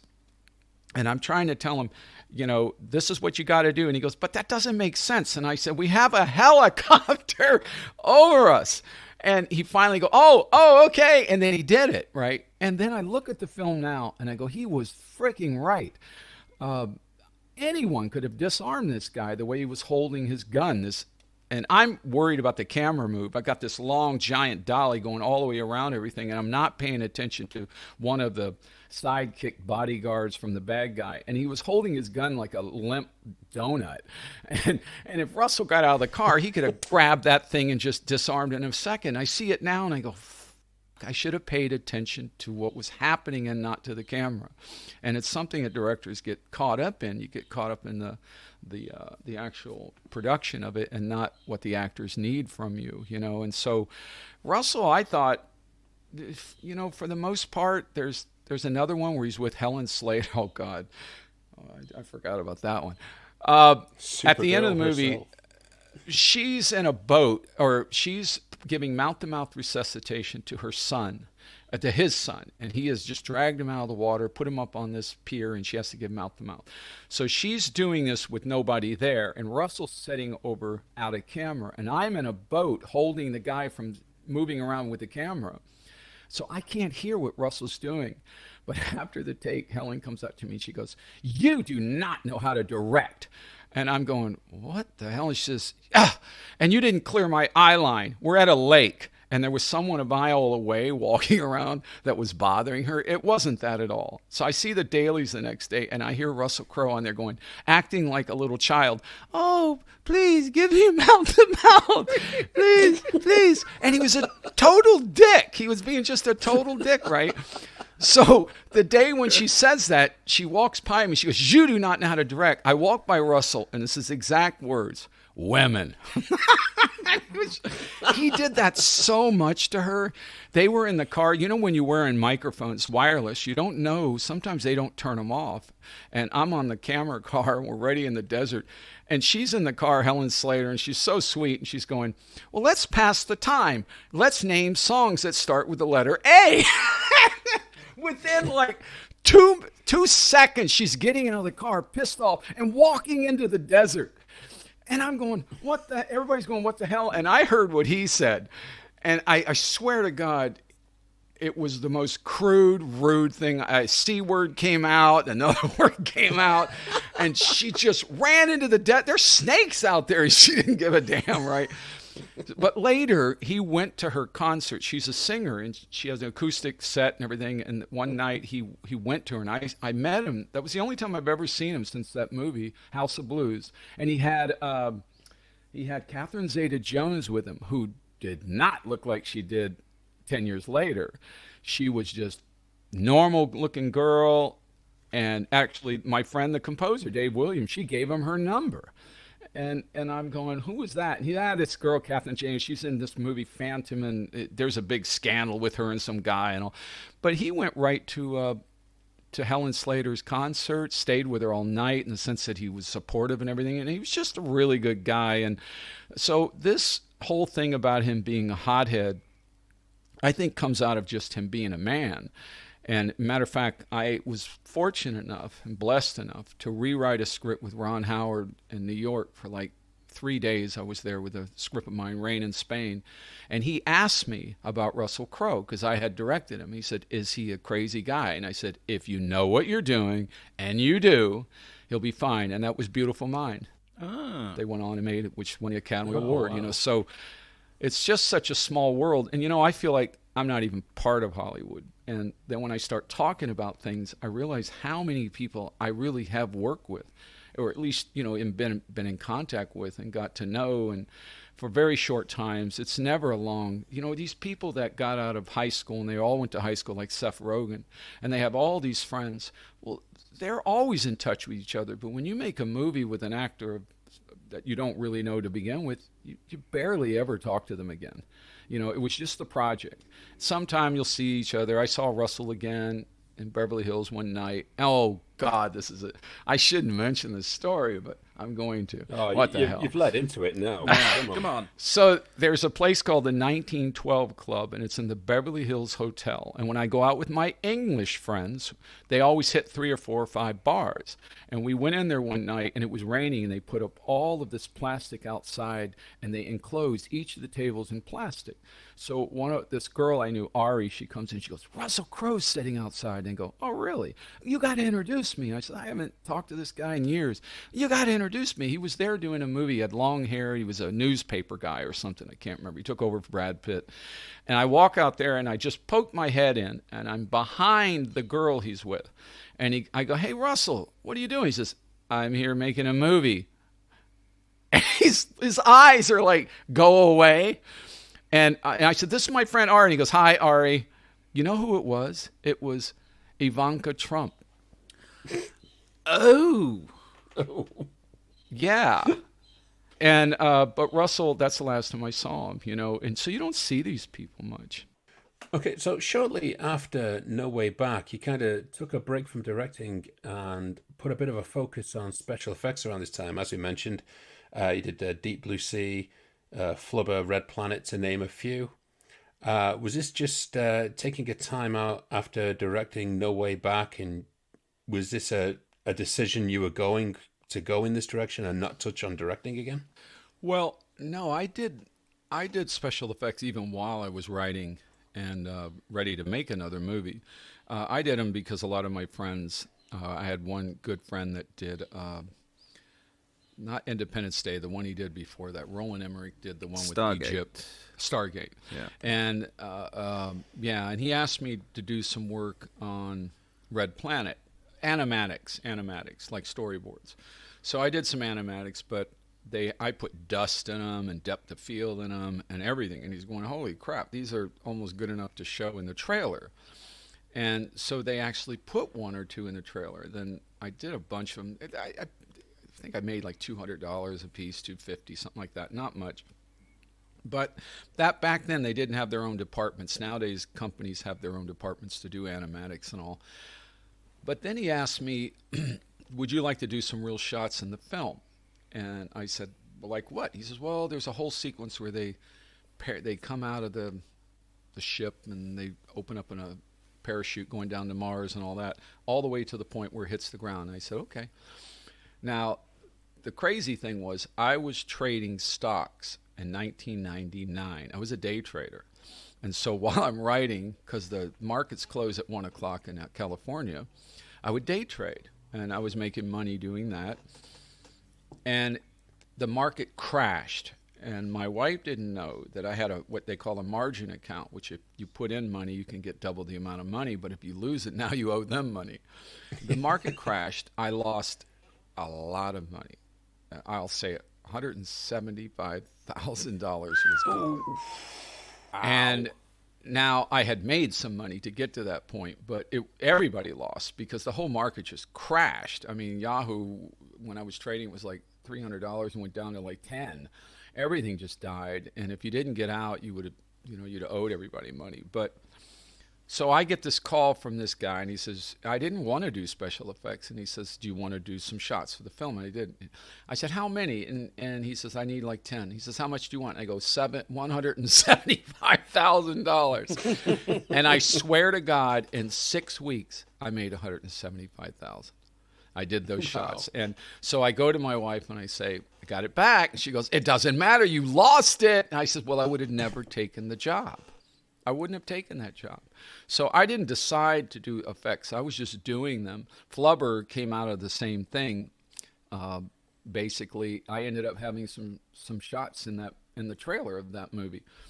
So it was just a way for me. I already knew how to do it, and I have no pride. So, a lot of people say, "Well, I'm making movies now. I'm not going to work on your film doing stupid." I'm doing it right now. I'm editing and I'm doing effects on this film of a friend of mine. So, we all help each other. That's the whole point. I'm going to need their help someday. I'll help them. And, for me, doing effects is like falling off a log. Last night, matter of fact, there was a shot they didn't get in this film, and it was basically the truck overturning. It has 3 people inside, and it hits this thing, and it rolls. And they never shot it. It was going to cost them $70,000 to go back. I did it. I went and bought a truck on 3D Trader for $144 CG. I made it look like theirs, and I did it in Blender, and looks as real as real. And I told him, I said, "Well, I saved you $70,000. Shouldn't I get like 3% of the savings or something?" But anyway, that's why I do it. I do it because I like to keep my my hands in it to where I still know how to do it, because if you've ever used software, you know if you go away from it a while, you forget all the shortcut keys. You forgot how to do things. So you got to keep yourself. So, yeah, I was doing a movie called Dog Star at that time, right after No Way Back. I flew, and I had Christian Slater. That's what's so funny. And it was a big, giant sci-fi film on tanks with missile silos on another planet and everything. And I really wanted to show what I could do. I knew effects, I knew character and all this, and I really wanted to do something like James Cameron would do, you know. So I went all the way to Babelsberg, Germany. It's like a Universal studio, but they were more expensive than America.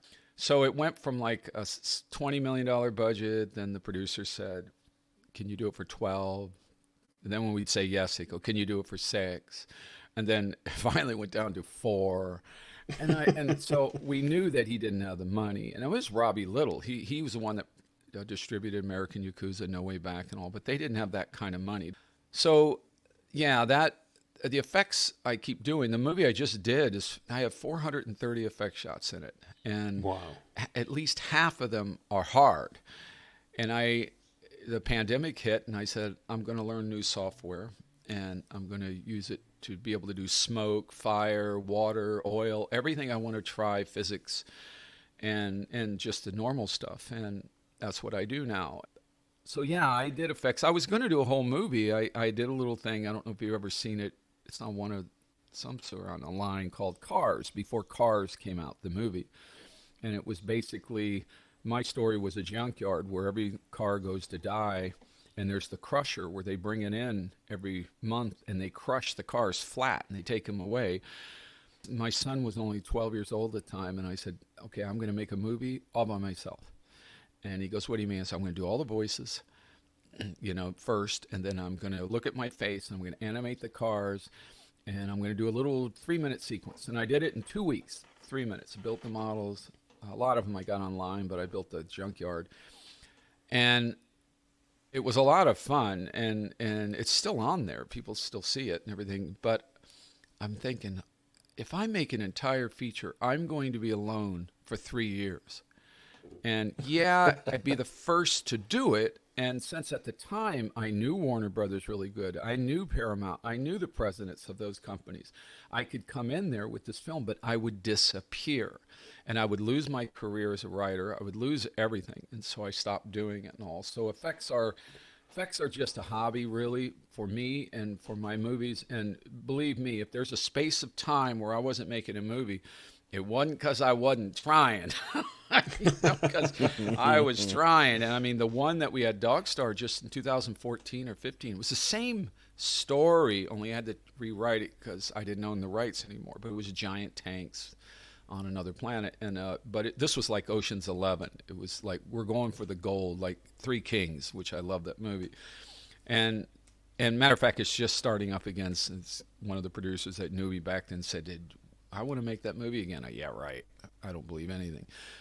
But that movie had Gary Oldman. We got him on board as the captain, and he dies halfway through the movie, so we didn't have to hire him for very long. But all the actors loved Gary Oldman.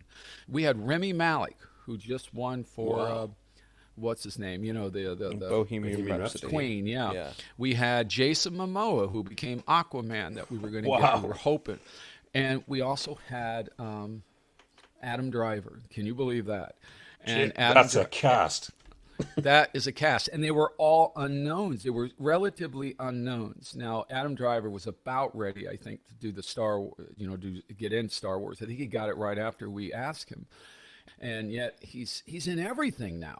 I mean, everywhere you look, it's an Adam Driver movie, So that would have been it. But the producers were so narrow-sighted because they only saw stars. You have to have names. And I'm going, you guys don't understand these 3 names. And the casting director was an assistant casting person who came on, and she knew everyone. And she got me into every single place to find a cast. And going, this is so great. And they were going after Chris Evans, Captain America and everything, who still loves the script. But to wait for him, the whole movie goes away.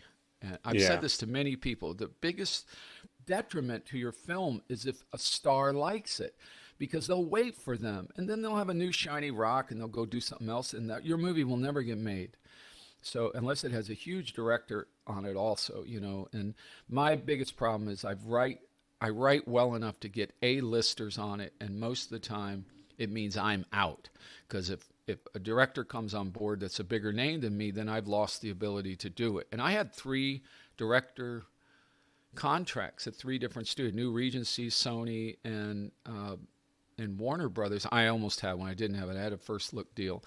And the regimes changed every single time before I ever got to make a film. So, Constantine, we'll talk about that later, but that one was a heartbreaker, that one. Well, speaking of Constantine, might as well talk about that now, because it's become more favourably looked upon in the year since it was released. And as we touched on it earlier, both myself and Andy, we love this movie.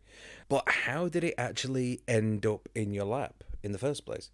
I had done a script, I think I told you, Rain in Spain, based on a true life thing that happened in Spain in 1966, where a B-52 with 4 hydrogen bombs on it was loading fuel at the back of another plane, a 707 refueler, and they crashed into each other and fell down upon this little town called Palomares, which means place of doves.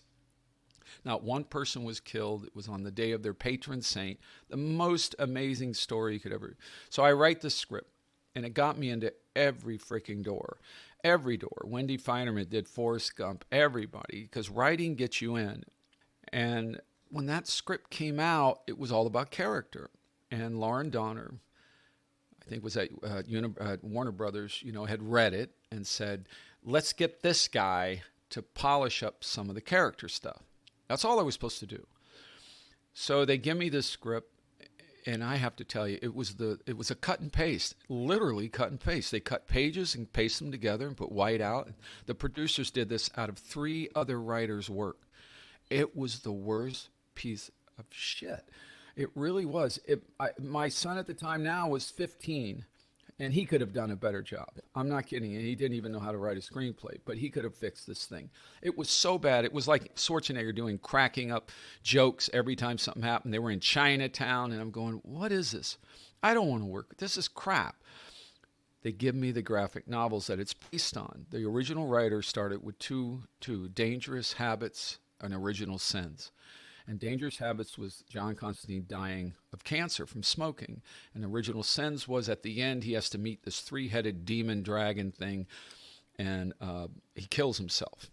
So Broadman, the original writer, whose script was probably okay, I just never got to read it. But by the time it got to me, it was just terrible. And I was told all I was supposed to do was fix the ending and give a little more character at the beginning. I'm going, that's it? This thing needs a lot of work. This is not enough. So it was my first writing assignment for a studio. And for me, it was a lot of money. And I can't remember, it was like $80,000-$90,000, which is a lot of money to write a screenplay, to rewrite it. That's all I'm polishing. So I sat down and I kept looking at this, and they gave me the graphic novels, and I started reading them. Oh my God, these are so good. This is a real character. This is not what this script is at all, and I mean, John Constantine's so cool. It's such a great, just a great series and a great character. I threw everything out except for the original 2 ideas where it came from and started over. I was not supposed to do this. And I just wrote my own screenplay. I wrote the sister. She had a twin sister. I had water. He's sticking his feet in water and going through, instead of candles and pentagrams. I did all these things I wasn't supposed to because they were in the graphic novels, and I'm not supposed to change it. So I get done, and I turn it in. And boy, I thought my career was over because the executive calls my agent and said, "This is not what we asked for." He's thrown out $3 million or $2 million of screenplays, and he just threw them out, and he started over, and I didn't get a word. I didn't hear anything. Just like now, I still haven't heard in 10 years on the second one. And then, miracles of all miracles, Lorenzo de Bonaventura, he was the head of Warner Brothers. He was sitting there one day, he said in his office, I got to know him pretty well, and he saw Constantine, but it had a different name on it because they keep seeing this thing for 3 years. Keeps coming over his desk on a pile, and it has 12 names on it, But I took them all off. I just put mine on there, And you know what I did do? I said I just said based on the same two that the original writer did. I just started over, that's all. I didn't take anything from those. So arrogant asshole, I just did that. So he sees one name and he goes, he took it home. He read it, came back the next day. He said, this is a movie. Now, it's not the movie that it was finally, but he said, this is the writer because he's captured the comic. He's captured that darkness and everything. And it was even darker. It was darker than the movie that came out. So I came in and I remember Lauren Donner. I met her for the first time and everything. And I wrote for 4 years on that with 3 different directors. They all had one thing in common. They had all done a J-Lo video, music video. All of them. And I used to say, damn, I went the wrong direction. I should have done music videos. But when we got Keanu, he liked the writing, and he wanted me to come down with his manager at the time and an executive from Warner. And I was never allowed to be alone with Keanu because I'm a director, and they don't want me as a director because Erwin Stoff had just hired Francis Lawrence, and I think he wanted him to do it. And he was a music video director. And I like Francis, and I think he's done great work. So I go down there and I meet Keanu every night for about an hour. He comes back from the Matrix 3, I think he was doing, and he can't eat anything because he has to keep slim to be in this suit. But he smokes, and I didn't know that. And I went out one night and he was smoking. Nobody else came out. That's the only time I was alone with him. I said, hey, do you ever do little movies anymore? And he goes, yeah, man, I love little movies, like $1 million movies. And I'm like, because he was a quiet man, and I was really going to try to get it to him. And then I go back in, and we all go home, and he decides to do the movie. And now, Francis, I go in there and I pitch myself. And who told me to do that? Dick Donner, Lauren Donner's husband. He's seen my work. He says, you need to be a director again. You should tell Keanu you want to do it. Write him a letter. I said, what? Write Keanu a letter, send it to him, without anyone knowing it. Yeah. He said, they'll kill me. And not if you get the job, you got to fight for the job. I said, well, you're an A-lister. You get final cut. How can you? I'm nobody. So I write this letter. And then I go in and meet everybody at Warner's. It's 8 or 10 people around this table. And I'm wearing a blue shirt, which shows sweat under the arms. I just remember that for some reason. And I pitch myself. I know this character because Keanu told me out there that night, he goes, I don't want a music video director. I don't want somebody who's just visual. I want someone that really knows the character. And that's because I want to bring this guy to life. So I came in and I pitched that way. And then at the end of it, I see all these Lauren Donners there, Akiva Goldsman's there, all of them. And then I did the big mistake. I said, by the way, I wrote Keanu a letter because I really believe I'm the right guy. But I didn't send it. And I slid it across the table. Just the fact that I wrote it. I could see Erwin Stoff wanting to kill me. Just kill me. And I slid it across the desk and I said, but I didn't send it. And Lauren Donner's looking at me. I didn't say who told me to wrote it. It was her husband. And so I'm sitting there going, oh my God, I'm dead. And everybody left the room. And then Kiva stayed behind and says, you did as good as anyone could ever do for about 58 minutes out of an hour. He says, man, I said, but I didn't send it. He says, it doesn't matter. What it matters is you were thinking of sending it. I said, that doesn't make any sense. It doesn't matter. Erwin Stoff's going to hire this guy, this music video director. He just signed him, and I think he's going to try to get him. So I'm really sorry. You did a great job. You really pitched yourself well. You're just not going to get it. And then I got fired.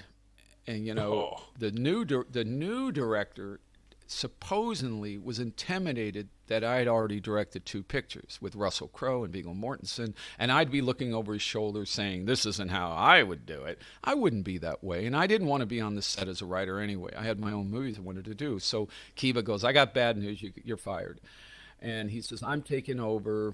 Kiva, who did Batman and Robin and gets death threats to this day, said, I'm not putting I'm not putting my name on this because I don't want to die. Your name's going on it, so don't worry about it. So he says, and Keanu is kind of weird. He wants some seasoned writer, producer on the movie. So second day of shooting, I finally show up just to Keanu sees me, and they're having problems. Keanu's not happy. The director's not happy. They're not getting along.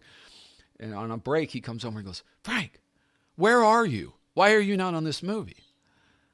And I knew right then and there, it was all politics. It was just, he never said that. He never asked for me not to be there. And that day I slipped, he was a quiet man, into his dressing room trailer outside. He never saw it. Erwin Stoff probably found it and threw it in the trash, so I never got to do that work with him. I'm not saying he'd been the best person, but man, having him on it would have really sold the movie, I had my chances, and Constantine was one that I used to call it constant pain, because every year at Christmas, I would have to write another draft. I wrote 50 drafts. Some were numbered times of day, because one day I did polishes twice in one day. And as it got closer to production, it was originally it was Tarsem who did The Cell. He was a funny guy, but in a really dangerous way. And they couldn't take this guy because one of his scenes was he had Jesus on a surfboard with his eyes gouged out. And that was one of the scenes he wanted to shoot. And I go, where does it go? And he goes, I just want that scene. It was so cool. And so he had an art director with him who was really probably the real master, because he never talked. And he just lined the walls with all this beautiful artwork. And then Tarsem would go pick certain things. And I did like The Cell. I mean, The Cell was very visually weird. But he walked off because he couldn't get 6 months prep. And he goes, well, David Fincher gets 6 months prep. Why don't I know? And so he quit. And Nicolas Cage was on it then, and he left, and everybody sued each other. And the movie ended up costing a lot more than it should have, just because of that start and then stop and then start and stop. And so, yeah, you're right about one thing. When it first came out, my hometown in St. Pete, Clearwater, Florida, panned it. And Frank Cappello from here wrote this piece of shit, and all this. And, it was like, it isn't bad. I think it's really good. I think Francis did a really good job. Yeah, it is. But over the years, it picked up. As a matter of fact, now there's some sort of thing where it says best adaptations of comic book movies, and Constantine's on that list, the top 10. And I go, I didn't adapt it, though. They're in the scene where he commits suicide and he goes to hell. Mm-hmm. That's how he can... That's not in the comic. He's just a magician. He's a rock star magician. And I kept saying to everybody, but how did he get this power, guys? So one day I came in and I told Akiva, I've got the idea. I've written a 3-page scene. He goes, I don't want anyone to see it. We're too late in the production. Okay, what do I do now? I went over his head and I went to the executive and I showed him and he goes, I love this. It's in the movie. And that's where he's in the bus and he turns around and the demon looks at him. That whole sequence wouldn't be in the movie if I hadn't gone over someone's head. And that came, I hate telling long stories and it's not that long, but my father had quintuple bypass surgery. 4 of his arteries had to be. He didn't have a heart attack. They caught it soon. But on the operation, my sister and I, my mom were outside. He died. He essentially was gone. They couldn't get his heart to start again for like 4 or 5 minutes. And they finally got him resuscitated somehow, and he lived, of course. And then he used to tell me, Frank, I have some of the most horrible nightmares. I can't even describe to you what they are. They're heinous, revolting. And he wouldn't tell me what. He's an old school guy. And I said, Dad, do you want me to, I'll get you a therapist. He was visiting from Florida for 3 weeks. You go in and talk to him. Maybe he can help you on this. Okay. He never did it. And I used to say, my dad died, and he was in the war. He was in the Korean War and World War II, a little bit of World War II, a Korean War. He will never say if he killed anyone. On his deathbed, I think he told my sister in Florida that he had. And he was Catholic. And so for him to kill another human means you go to hell. That's how you go. That's where you go. So he knew where he was going. And he was so afraid of death, he would check himself in the hospital all the time. My mom says, you're going to die. If you're going to live, live. But, so he died. She died before he did, which is really funny. Not funny, but ironic. But that's where I came up with the idea. And I said, here's what happened to Constantine. He committed suicide, and he died for 4 minutes. But 4 minutes in hell is like a lifetime. And he brought back this ability to see them here. And now he's putting him there. And the line that's in there goes, how would you like to go to a prison that you put all the inmates in? You know, because he had been sending back the demons. And that came right out of my dad. It came right out of that story. And, you know, when people say, oh, that's great, I said, it's not in the comic. And so the people that like the Keanu Reeves version wishes he would do a sequel. The people that thought he was not right for it probably wishes they never do. And I think Legendary, does it. I think they want Keanu, and that's why he'll never get to do another one. Plus, lately, he's been rebooting things all with long hair. You know, it's like Matrix, long hair. I think he's got a thing in his contract. I am not cutting my hair, you know. Or shaving my beard. Or shaving my, and I have the same length of hair right now. I just let it grow this last year and a half. Said I'm not stopping until I finish the womb. You said that you couldn't get Keanu in to be, he was a quiet man. So how did Christian Slater end up getting involved with this? Well, I had met him when he had just done Broken Arrow, and I think The Flood, and he was up to $5 million. And his mother, Mary Jo Slater, is a big casting director at the time. She was really big. So we gave the script to him. He actually came to my house, my first wife, and he brought in a cigar. And I remember this to this day. She just grabbed it out of his mouth and threw it outside. One thing I still love about her. She goes, not in my house.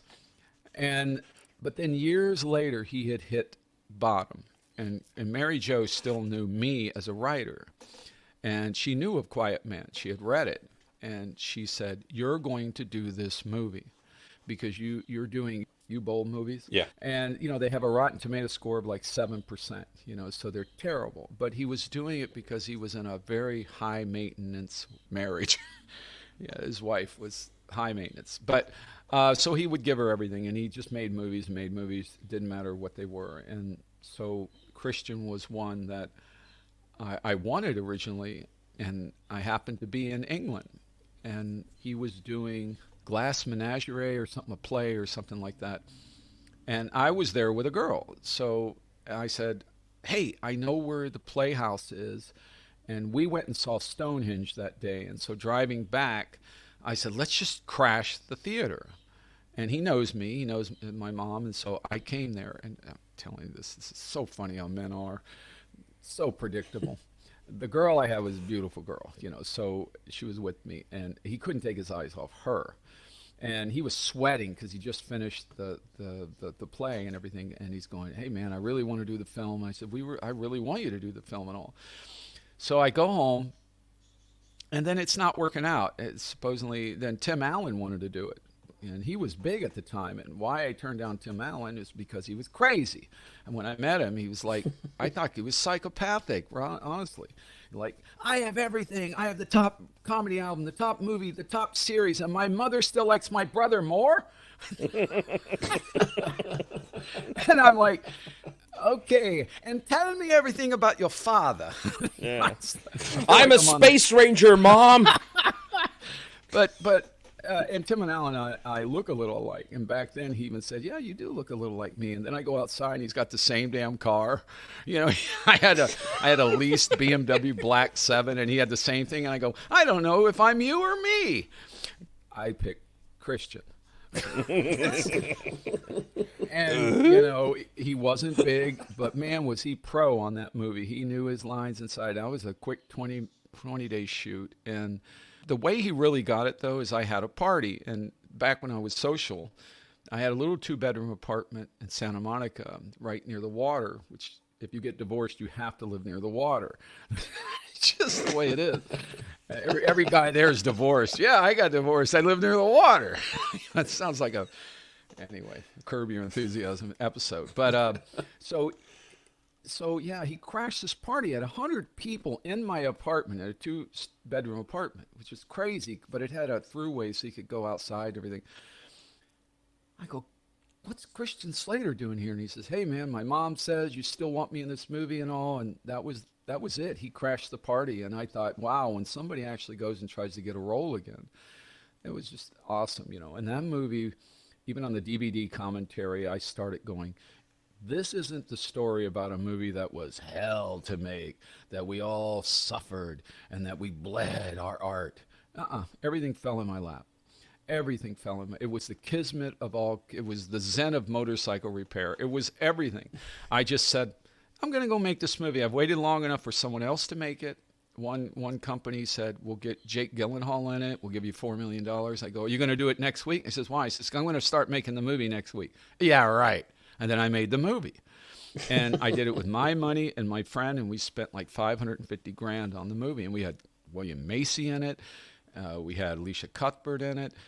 And the whole cast cost me only like $30,000 because they loved the script.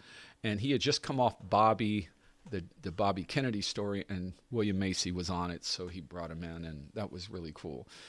So that movie was just, I mean, I need an assistant. Oh, we have an intern. She's really good. She became my assistant for like 5 years. She's amazing. What do I do? She said, I don't know. I've never had an assistant. Why don't you paint the office?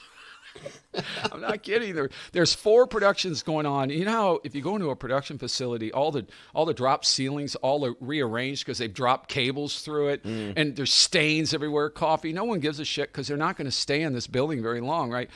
But I'm sitting there. I've been traveling the world. I've been going to all over these places, and so I go.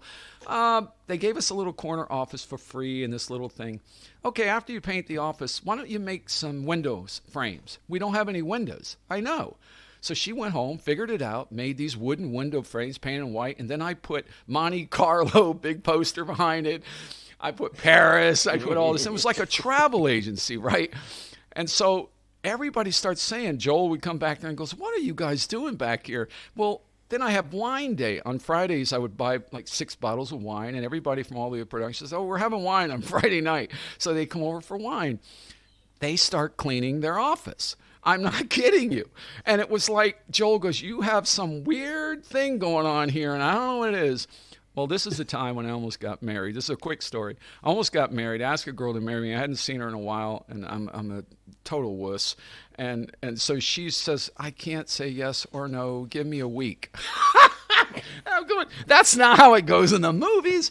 So I'm sitting there doing casting, and I have a camera that's mounted on the ceiling, and I get this call on Friday. It's her. I haven't heard from her in 4 days. I said, do I pick this up? I got a girl sitting in the chair trying out for the part. Hi. She goes, Frank, I'm really sorry, but I can't. No. I go, okay, thank you. She goes, where are you at? I says, I'm casting this movie.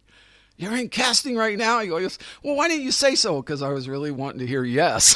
You know, so I get no. And you know what I did? I walked over to a bottle of wine, took a cork, and this is Don Phillips is the casting director, who's a recovering alcoholic. He cannot have a drop.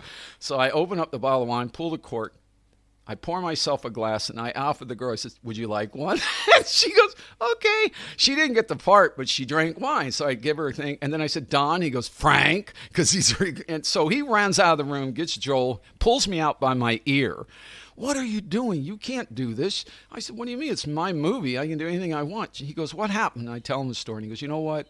I really respect her now because I wouldn't marry you either. You know? And it was like, and there's a longer story that goes on that she eventually says yes, and then I didn't want to get married. And this is where people say, where do you get ideas to write? I says, you have to live your life. And when I was married and I had a kid, I had a white picket fence. I really just did what everybody else did. I wrote from watching movies. I didn't have a life. Everything had gone okay. I had a fun childhood and everything. But once I got divorced, I had a life. I did everything I ever wanted to do. I wrote in Paris. I wrote in places that I've always wanted to. I sat in a restaurant and Don King comes in Paris. I want his table. There's no tables. He doesn't have anything on it. The maitre d' walks up and I go, do I have to move? And he goes, no, you are a writer. I'll never forget that. You are a writer. Can you imagine that in Paris? If you're an artist, you're somebody. But Don King, he's just this loud American boxing promoter, you know, and he had to wait. And I didn't leave. I was writing every day there, you know. So that's my life, and it's very interesting if you just live it.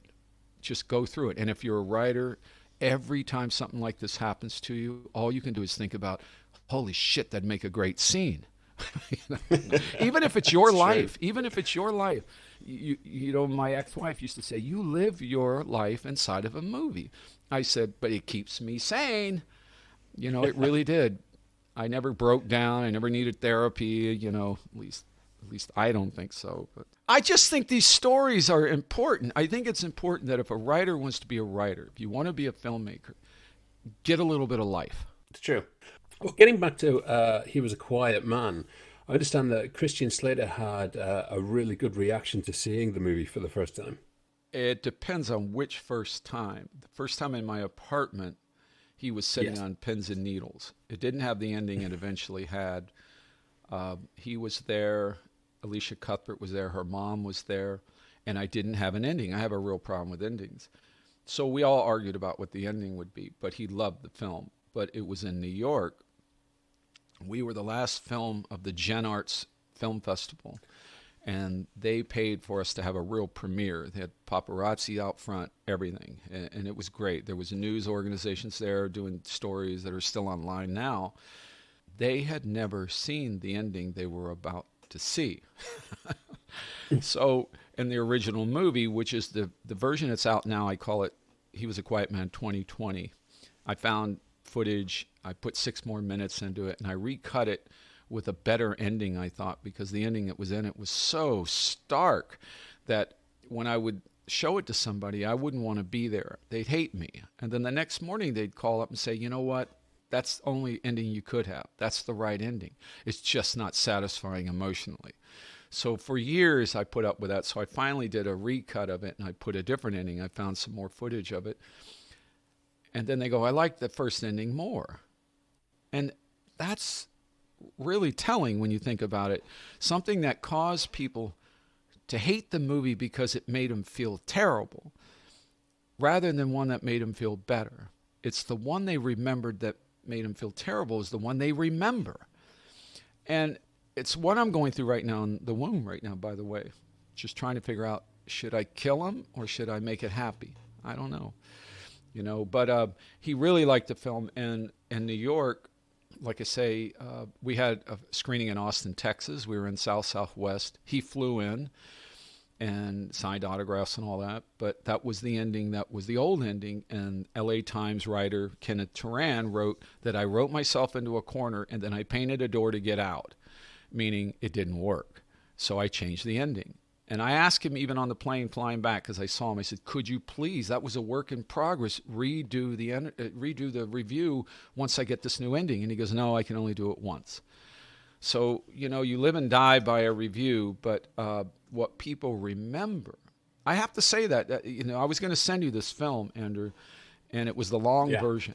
And you probably wouldn't have understood it unless you saw it twice. And I say, well, look at Interstellar. Do you really know what happened the first time? I didn't. Memento, I still can't tell you what happened other than it was backwards. But it wasn't an emotional movie for me. But which one do you remember? Or do you remember the one that challenges you to say, wait a minute, that would mean this, and this would mean that. Oh! And then they'll call me and I'll say, well, what do you think? No, tell me, really, what was it supposed to mean? I say, you tell me. And that's what 2001 was. You know, it was a movie that everybody interpreted differently. Some people thought it was boring as hell. Other people thought it was a revelation. You know, it was a drug trip for some. And so Quiet Man was one of these that it was dealing with a subject matter that's really serious, but I treated it in a farcical way with Talking Goldfish.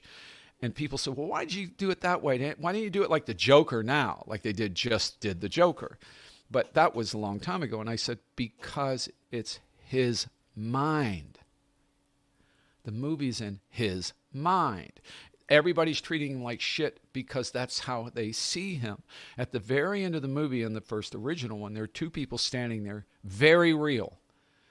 Yeah, he pretty much kept himself. Yeah, he was a quiet man. They were real. They weren't playing anything. And it was, we got invited on the Dr. Phil show, which most of the people hate him, and they wouldn't go on. All the actors wouldn't go on because they wanted to talk about people going postal, that this was a serious film but treated it in a different way, and nobody would go on. And so we couldn't get that kind of publicity, and we never did get the publicity for it because Christian went straight over to do One Flew Over the Cuckoo's Nest, playing Jack Nicholson again in England, so he couldn't come back for interviews or anything. So I do these movies, and what happens is, because usually I do more than I'm supposed to for the money, that people are embarrassed sometimes to promote it, even if it's a good movie. It's like I tried to get a friend of mine who's a decent actress, who's been in things, to be in The Womb as a colonel. And he says, Frank, my career's starting back up again. I want to do real movies.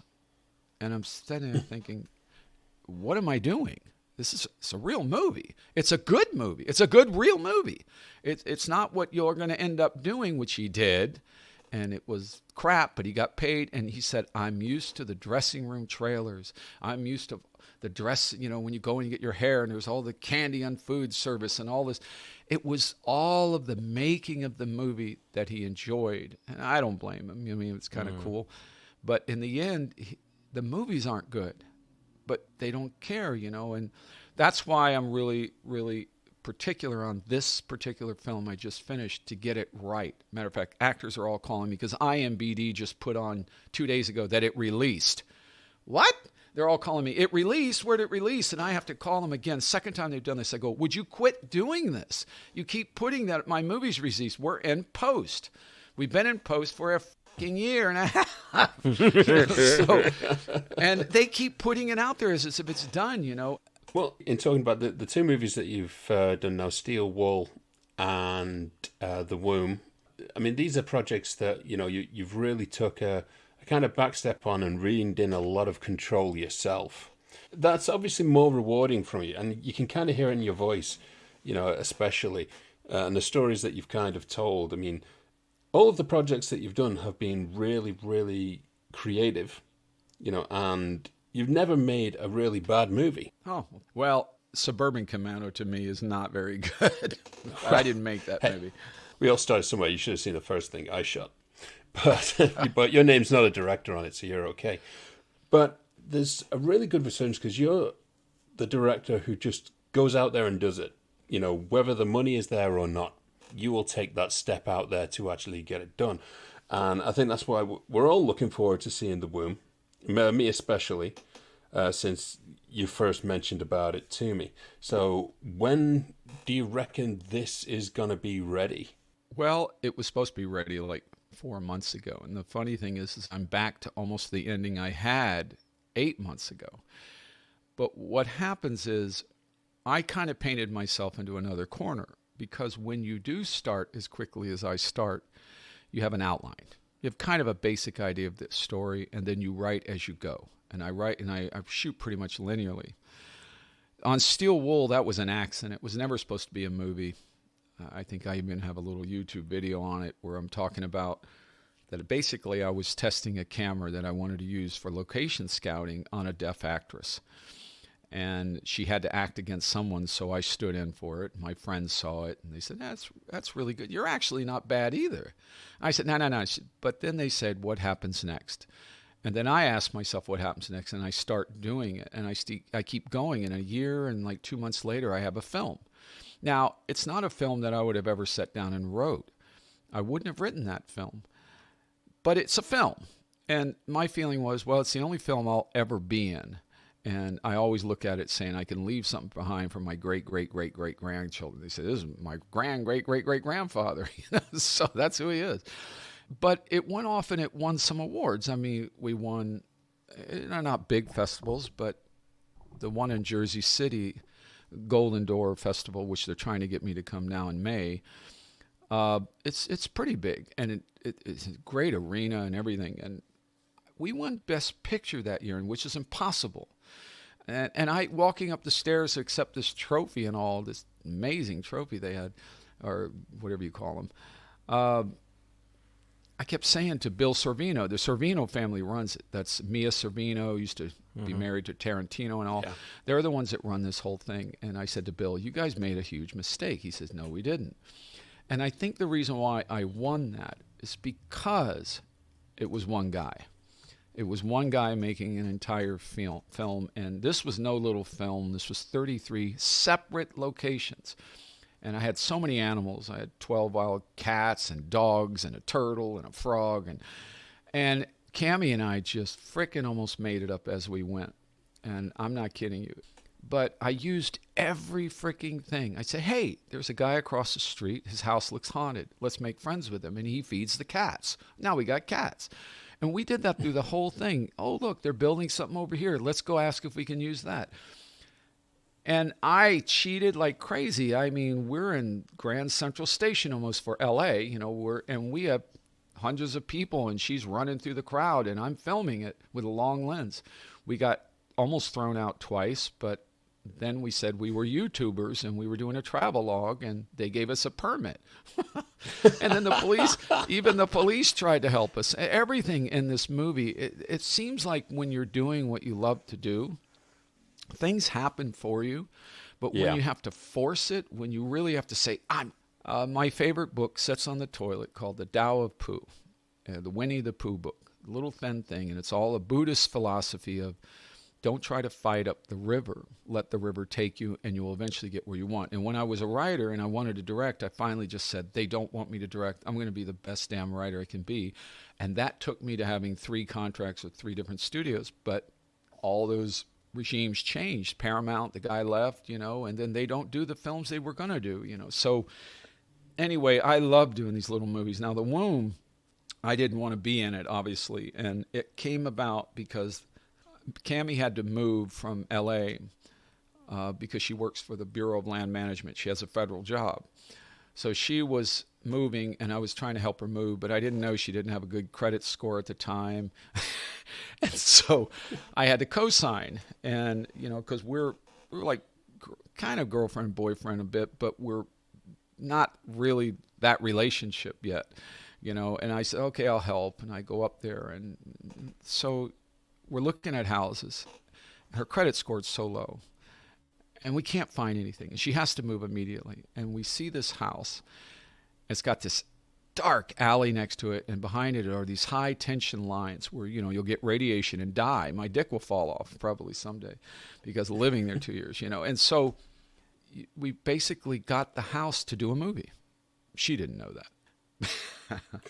But I did. Well, one of the best things about that is you can write it off against tax then, can't you? Yeah, the whole thing is written off, and everything. And that was another movie called Antigen. Believe this, it was before the pandemic in November of the year before. I said, okay, I got an idea of a movie we could shoot here called Antigen. And what's an antigen? It's like a virus. It's like something in you, but it's in your memories and all. And so we were going to shoot that. And then a real virus hit. And then everything shut down. Nobody could do it. So I said, okay, you're going to be Wall-E. Have you guys ever seen the Pixar movie Wall-E? Yeah. Okay, you're going to be Wall-E. And she goes, what's Wall-E? So I show her the film. It's a little robot. And every day it does this. It's the last person on the planet or thing on the planet. And every day it cleans up by moving all the garbage and compacting it and stacking it. And so it makes it pretty. And then Eva comes, and she's pretty, but she's dangerous.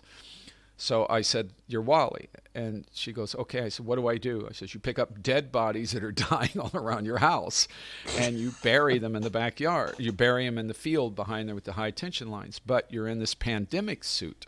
I don't want to tell you too much, but she makes her own suit. And when she comes in, she's got goggles on. She's got everything. She's got every place. And the washing room in this house had a door to the garage and then a door to the house. So it was like an airlock. So I covered the entire house from ceiling to floor everywhere with this frosty plastic, that diffused plastic. So the whole house is a fortress. And I use blue masking tape you you get at Home Depot and all.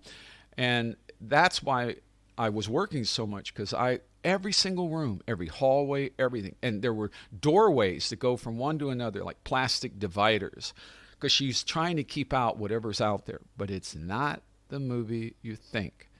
And that's what's fun about it, and there's enough things in it, people wearing masks and all that, that you might think it is, but it isn't. But I got to be a DP for the first time. I used to light all my own stuff back in my company's days, miniatures and everything. So I was the guy lighting it, and I was the guy designing it, and I was the camera operator, and I wasn't in it. And so I really focused on the cinematography in it. And 22 minutes go by before the first line of dialogue. And then there's one sequence near the end, 8 minutes long, no dialogue, all told in visuals, all told with what she's doing. And you're going, oh, it's the greatest sort of storytelling. There's no dialogue. It's just visual. And Breaking Bad used to do that a lot, and so did Better Call Saul, the two shows, where there would be a 10-minute sequence where there's no, and you're wondering, why is he throwing shoes over a wire? What's he doing over there? Why has he got a gun out? And then you figure it all out, and you go, oh. So I was really happy. I'm very proud of this movie, and I've had like 3 endings.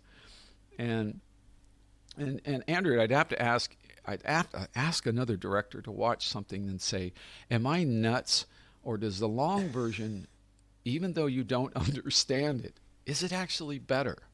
And that's where I'm at right now. And I've cut it down to 93 minutes. It was only 102 minutes, but I got it down to 93 after Thanksgiving, a screening of like 9 people, and everybody stared at me like at the end, like the silence. And I was told the next day by one of the guys there I know, he said, you shouldn't have asked him that night. They were still processing. You should ask. And the next morning at breakfast, because we were staying at this family's house, everybody was talking about the movie. Even though they didn't get it, they kept trying to figure it out. And there's something about, if you're going to make little movies on your own, which do you want to do? The happy ending that gets you the most views or likes or whatever it is that you want? Maybe more money? Or the one that people remember, the one they put on their shelf and they go, if you watch this movie, you're going to have to watch it twice. Actually, it's not a good marketing ploy at all. But yeah, it was so powerful of an ending. And even the composer, I haven't told him yet that I cut that ending because he made the music like, and it just built at the end. And each time I went to black and came back, went to black, came back, it gave you more of what happened in the overall story. You did not know what the movie was until the last frame. And I loved it. But no one got it. So what do you do, And this is the frustration that Lauren Donner told me that directors go through. So I have friends now that go, listen, I'll even invest in your next movie, but you have to have a whole script written. And I got gun shy after Constantine 2, 11 years ago, 10 years ago, that I was so afraid to write anymore because I can't get made what I want because it costs too much. So I spend my own money. I don't have to spend a lot. I paid everybody on the movie. I didn't have a crew. I had a makeup artist for 4 days. And I spent over a year. We're not shooting every day. I'm doing other things, and then I start working on something. And I go, Cammie, I need you against the green screen. Why? Because I've changed the line. And I really learned to do green screen in this movie, and I'm doing it with a little 8-bit Sony camera that's used for still photography almost, and it's gorgeous. And I wouldn't put anything up there that didn't work, but my whole house was covered in green screen. She's running through hallways, and then in the movie, oh my God, the first time I did it, she's in statues have come through the wall. She's in the shittiest place you've ever seen, and she's running through these vermiculites floating in the air.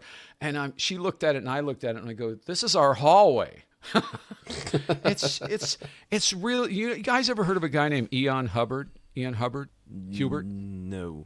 He's a Blender artist. He's used the same software I did, but he is amazing. He does everything himself, but he's a detail-oriented. He develops worlds, and he just came out with his short he worked on for 4 years, and it's 22 minutes, and he did everything in it. And his girlfriend's in it, a couple other people, and he inspired me when I watched that. I said, I want him to do the other world in this movie, but he would never answer me because he's doing his own thing, and so I ended up having to learn and do it myself. And So I am very excited about working with a crew, though, believe me. And this year, I was hoping to do a little fable movie, like a little wine movie. That's a cross between Under the Tuscan Sun and Chocolat. And I wanted a movie that people would watch every year. Something like It's a Wonderful Life. And I don't know if I can do it, honestly. I honestly don't know if I have it in me to do something like that, so I'm going to try. Well, we wish you the best of luck with it, and also the best of luck with Wim, because everything that you've been telling us about it just sounds like it's going to completely mess with your head. So we look forward to that one coming up. But for right now, we're going to have to move on, and we have a very particular question when we ask you to nominate 5. Now's the time to nominate 5. Nominate 5? Yes, nominate 5. Not 3 or 4 or 6 or 9. Now's the time to nominate 5. It's quick round time. You have the budget to make a song? That's amazing. Budget? We can't even shift it. That's funny. Okay, Steve, quickly, let's nominate 5. Okay. Nominate 5 is the part of the show where we invite our guests to tell us 5 of their favourites whatevers. It's all dependent on the guest, and this time around we are going to be asking Frank A. Cappello to nominate his 5 favourite special effects. Are you talking shots? Special effects shots, sequences, just your favourite moments in cinema that have made you go, wow. And it's a quick fire round, so you've got an elevator pitch of 30 seconds each one. Close Encounters of the Third Kind, when the mothership comes up behind Devil's Tower. Cracking. Perfect. It's one of my favorites. Jason and the Argonauts, when I was younger, I was at a drive-in theater or something and saw Harryhausen's puppets, and there was that whole sequence fighting the skeletons and everything. And nowadays you look at it, it's crazy, but back then it was like, oh my God, this is just amazing. Okay, that's another one. The trench sequence in Star Wars, when they dive down in the trench, we had never seen anything like that. It was like, wow, the point of view of a ship going down with such freedom and all. And another one was, it had to be from 2001. There's so many, and it's not really a special effects. It's the guy going up the wall and running down the other side, and the way they turned that whole thing was just freaking amazing. And the Stargate sequence at the end of it too, which most people would go back to the movie and get high just to watch, when they're going into this, whatever that called, the Stargate, where the lights is Douglas Trumbull with slit skin and all. Okay, I think it's 3 or 4. Yeah, you've got that was 4. You've got one more. Let's make it a good one. God, this is a tough one. The clock is ticking. Ding, ding, ding, ding. Blade Runner. The shot of the spinner going down to the top of the building on the police station. One of the best too. Anyway, so that's my nominations. See, there is someone else out there who likes 2001, Steve, seeing as though you committed blasphemy the other week of calling it one of the worst things you'd ever seen. Who said that? I never said it was one of the worst things I'd ever seen. You said it was one of the most boring. Maybe. He'd never seen it until the other week when it got pulled out of what's in the box, and he had to go and watch it and come on the next show and talk about it, which is what we do all the time. And what's in the box? It was blasphemy. Well, I thought, we're getting cancelled because of he's basically slandered the Hollywood Bible that is 2001. Well, it's not that I thought it was this, I wasn't of the ilk of said, the greatest film ever. It's just inspired so many people. Yes. It inspired George Lucas. It inspired every single person that made sci-fi films at the time. Matter of fact, they were all looking like that back then. Even Silent Running looked a little like it. I said that when I reviewed it. You did? Really? Yes. Yeah, it's and I like Silent Running. Douglas Trumbull did that for like $3 million. All of that. It was a lot for that money. And 2001 took 4 years, and it was not. And the moon landing was not directed by Kubrick. I can tell you that right now, because I've been on the moon and I know. Well, Frank, it has been absolutely fantastic having you here. So many great stories there that are going to get out and hopefully not going to get your head hunted. The Ivanka Trump one might. I don't know. Yeah. We'll replace that name with somebody else. Just Donald Trump.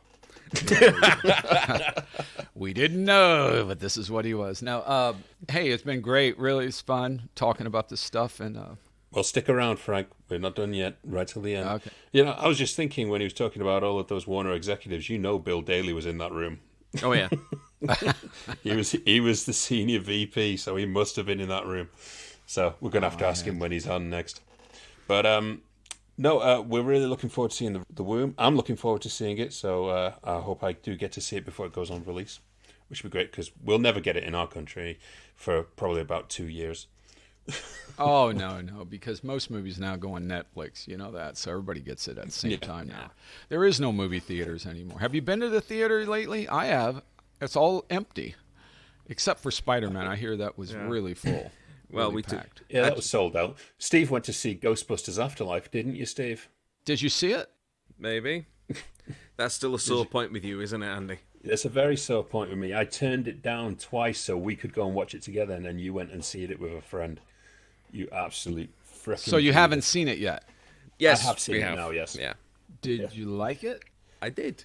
I thought it was okay. I just didn't like the Ghostbusters holiday special style entry that the original cast made. That was at the the end. part that ruined it for me. I was loving it up until then, and I kept saying, "Are they going to end? Oh no! Oh no! No, not! Oh, how'd they get their backpacks on when they were down in the basement? Oh, going on and on, and then I see a YouTube interview. It says why Ghostbusters Afterlife had the best ending ever, and I'm going, I can't even watch that. How could you say that? I would love to do a Constantine movie, and I'll tell you, right now my agent's trying to talk to Lorenzo and say, Lorenzo, you saw the thing with Colbert, is there any way? And he goes, well, we didn't like Frank's script. And I said, wow, first time I've heard anybody say this. Why didn't they like it? It was too dark and controversial. And I go, and? That's what was the problem? What was the problem? Did you see the original one? For God's sake. No. The guy slits his wrist at the end of it. I have Jesus Christ in a jail cell looking like Frank Fazzetto. Muscles, Arnold Schwarzenegger. I mean, and I have Constantine saying, what are you? You're right out of central casting. He goes, Isabel says hello. So he knows it's him. He says, we hear all our lives that Jesus will come back, the 1,000 years, the rapture and all this, blah, blah, blah. And I had these words. This is what got me the job. He says, what about all those that refuse to suck Christian? Oh. And he goes, well, Christianity's been the loudest voice in the room for a long time, and I listen to my children. But no, it's you got to write. The one thing I would say, and I'll end this by saying, I know 3 or 4 times in my life that I took a huge risk and could have lost everything. One was writing what I wanted to on Constantine. There was a lot of 3 major ones. And all I'm saying is if you don't do that and you don't break through someday, you're going to have to ask yourself, did I go far enough? And you really have to do it. You just talk about a guy that's just doing it. I'm yelling at all my filmmaker friends, just start. This is the main reason I'm coming to LA. Yeah. It's to finally get this thing cast and underway, hopefully. So, all fingers crossed. Well, if you're going to be having a movie in a can, we need to ask, what's in the box? What's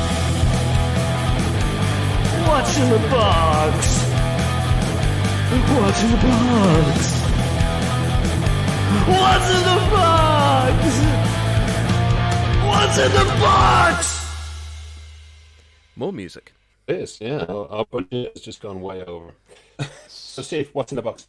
What's in the box is the part of the show where Andy tries to educate me on movies because I'm a Philistine who apparently doesn't like stuff by Stanley Kubrick. He is going to pull out the name of a film from a box which he certified fresh on Rotten Tomatoes, and if I have seen it, then we're going to keep pulling out names of films until we find one that I haven't seen, and then I go away and I watch it the day before we record our next episode and then review it. Oh, wow. It's easy. Strange simple. Yeah. So I've pulled a couple out here just in case. And the first one is, oh, look at this. You've got a kids movie. You've got 1995's Babe. Do you know what? I haven't actually seen Babe. You haven't seen Babe the Pig? Well, there you go. I've eaten Babe the Pig, but I haven't seen it. It's sinister as hell, man. It's a great movie. It is. It's a brilliant movie. And you'll actually enjoy that. So you're going to go and wait and watch Babe before the next episode. Yep. And we will hear what your first viewing experience is. The Everyman review that Steve gives. So some of the most recommended movies on the planet that people love. Not Steve. Yeah. Not Steve. He doesn't like movies about vaginas with teeth or... Nobody liked movies about vaginas with teeth. Chatterbox? That would have been a good name for it. There was a movie, I swear it was out of previews. I saw it, and it was, I swear, this has to be a joke, and it was at a theater. And it was a guy going, he was talking to his penis the whole time, and then I'm going, this has to be a joke, and it was a real movie. Wow. Sounds like that guy who was sat watching Venom with us, Steve. Yeah. Well, that's it for this week. We want to say thank you very much for Frank for coming along and sharing some stories with us. And hopefully we're going to get you back again in the future to carry on talking some more stories, promote some more movies, and just come and have some fun, really. Yeah. All right, man. Thank you, guys. Thank you for being here. So for right now, I guess that's goodbye from me. And I've already left. Tatty bye.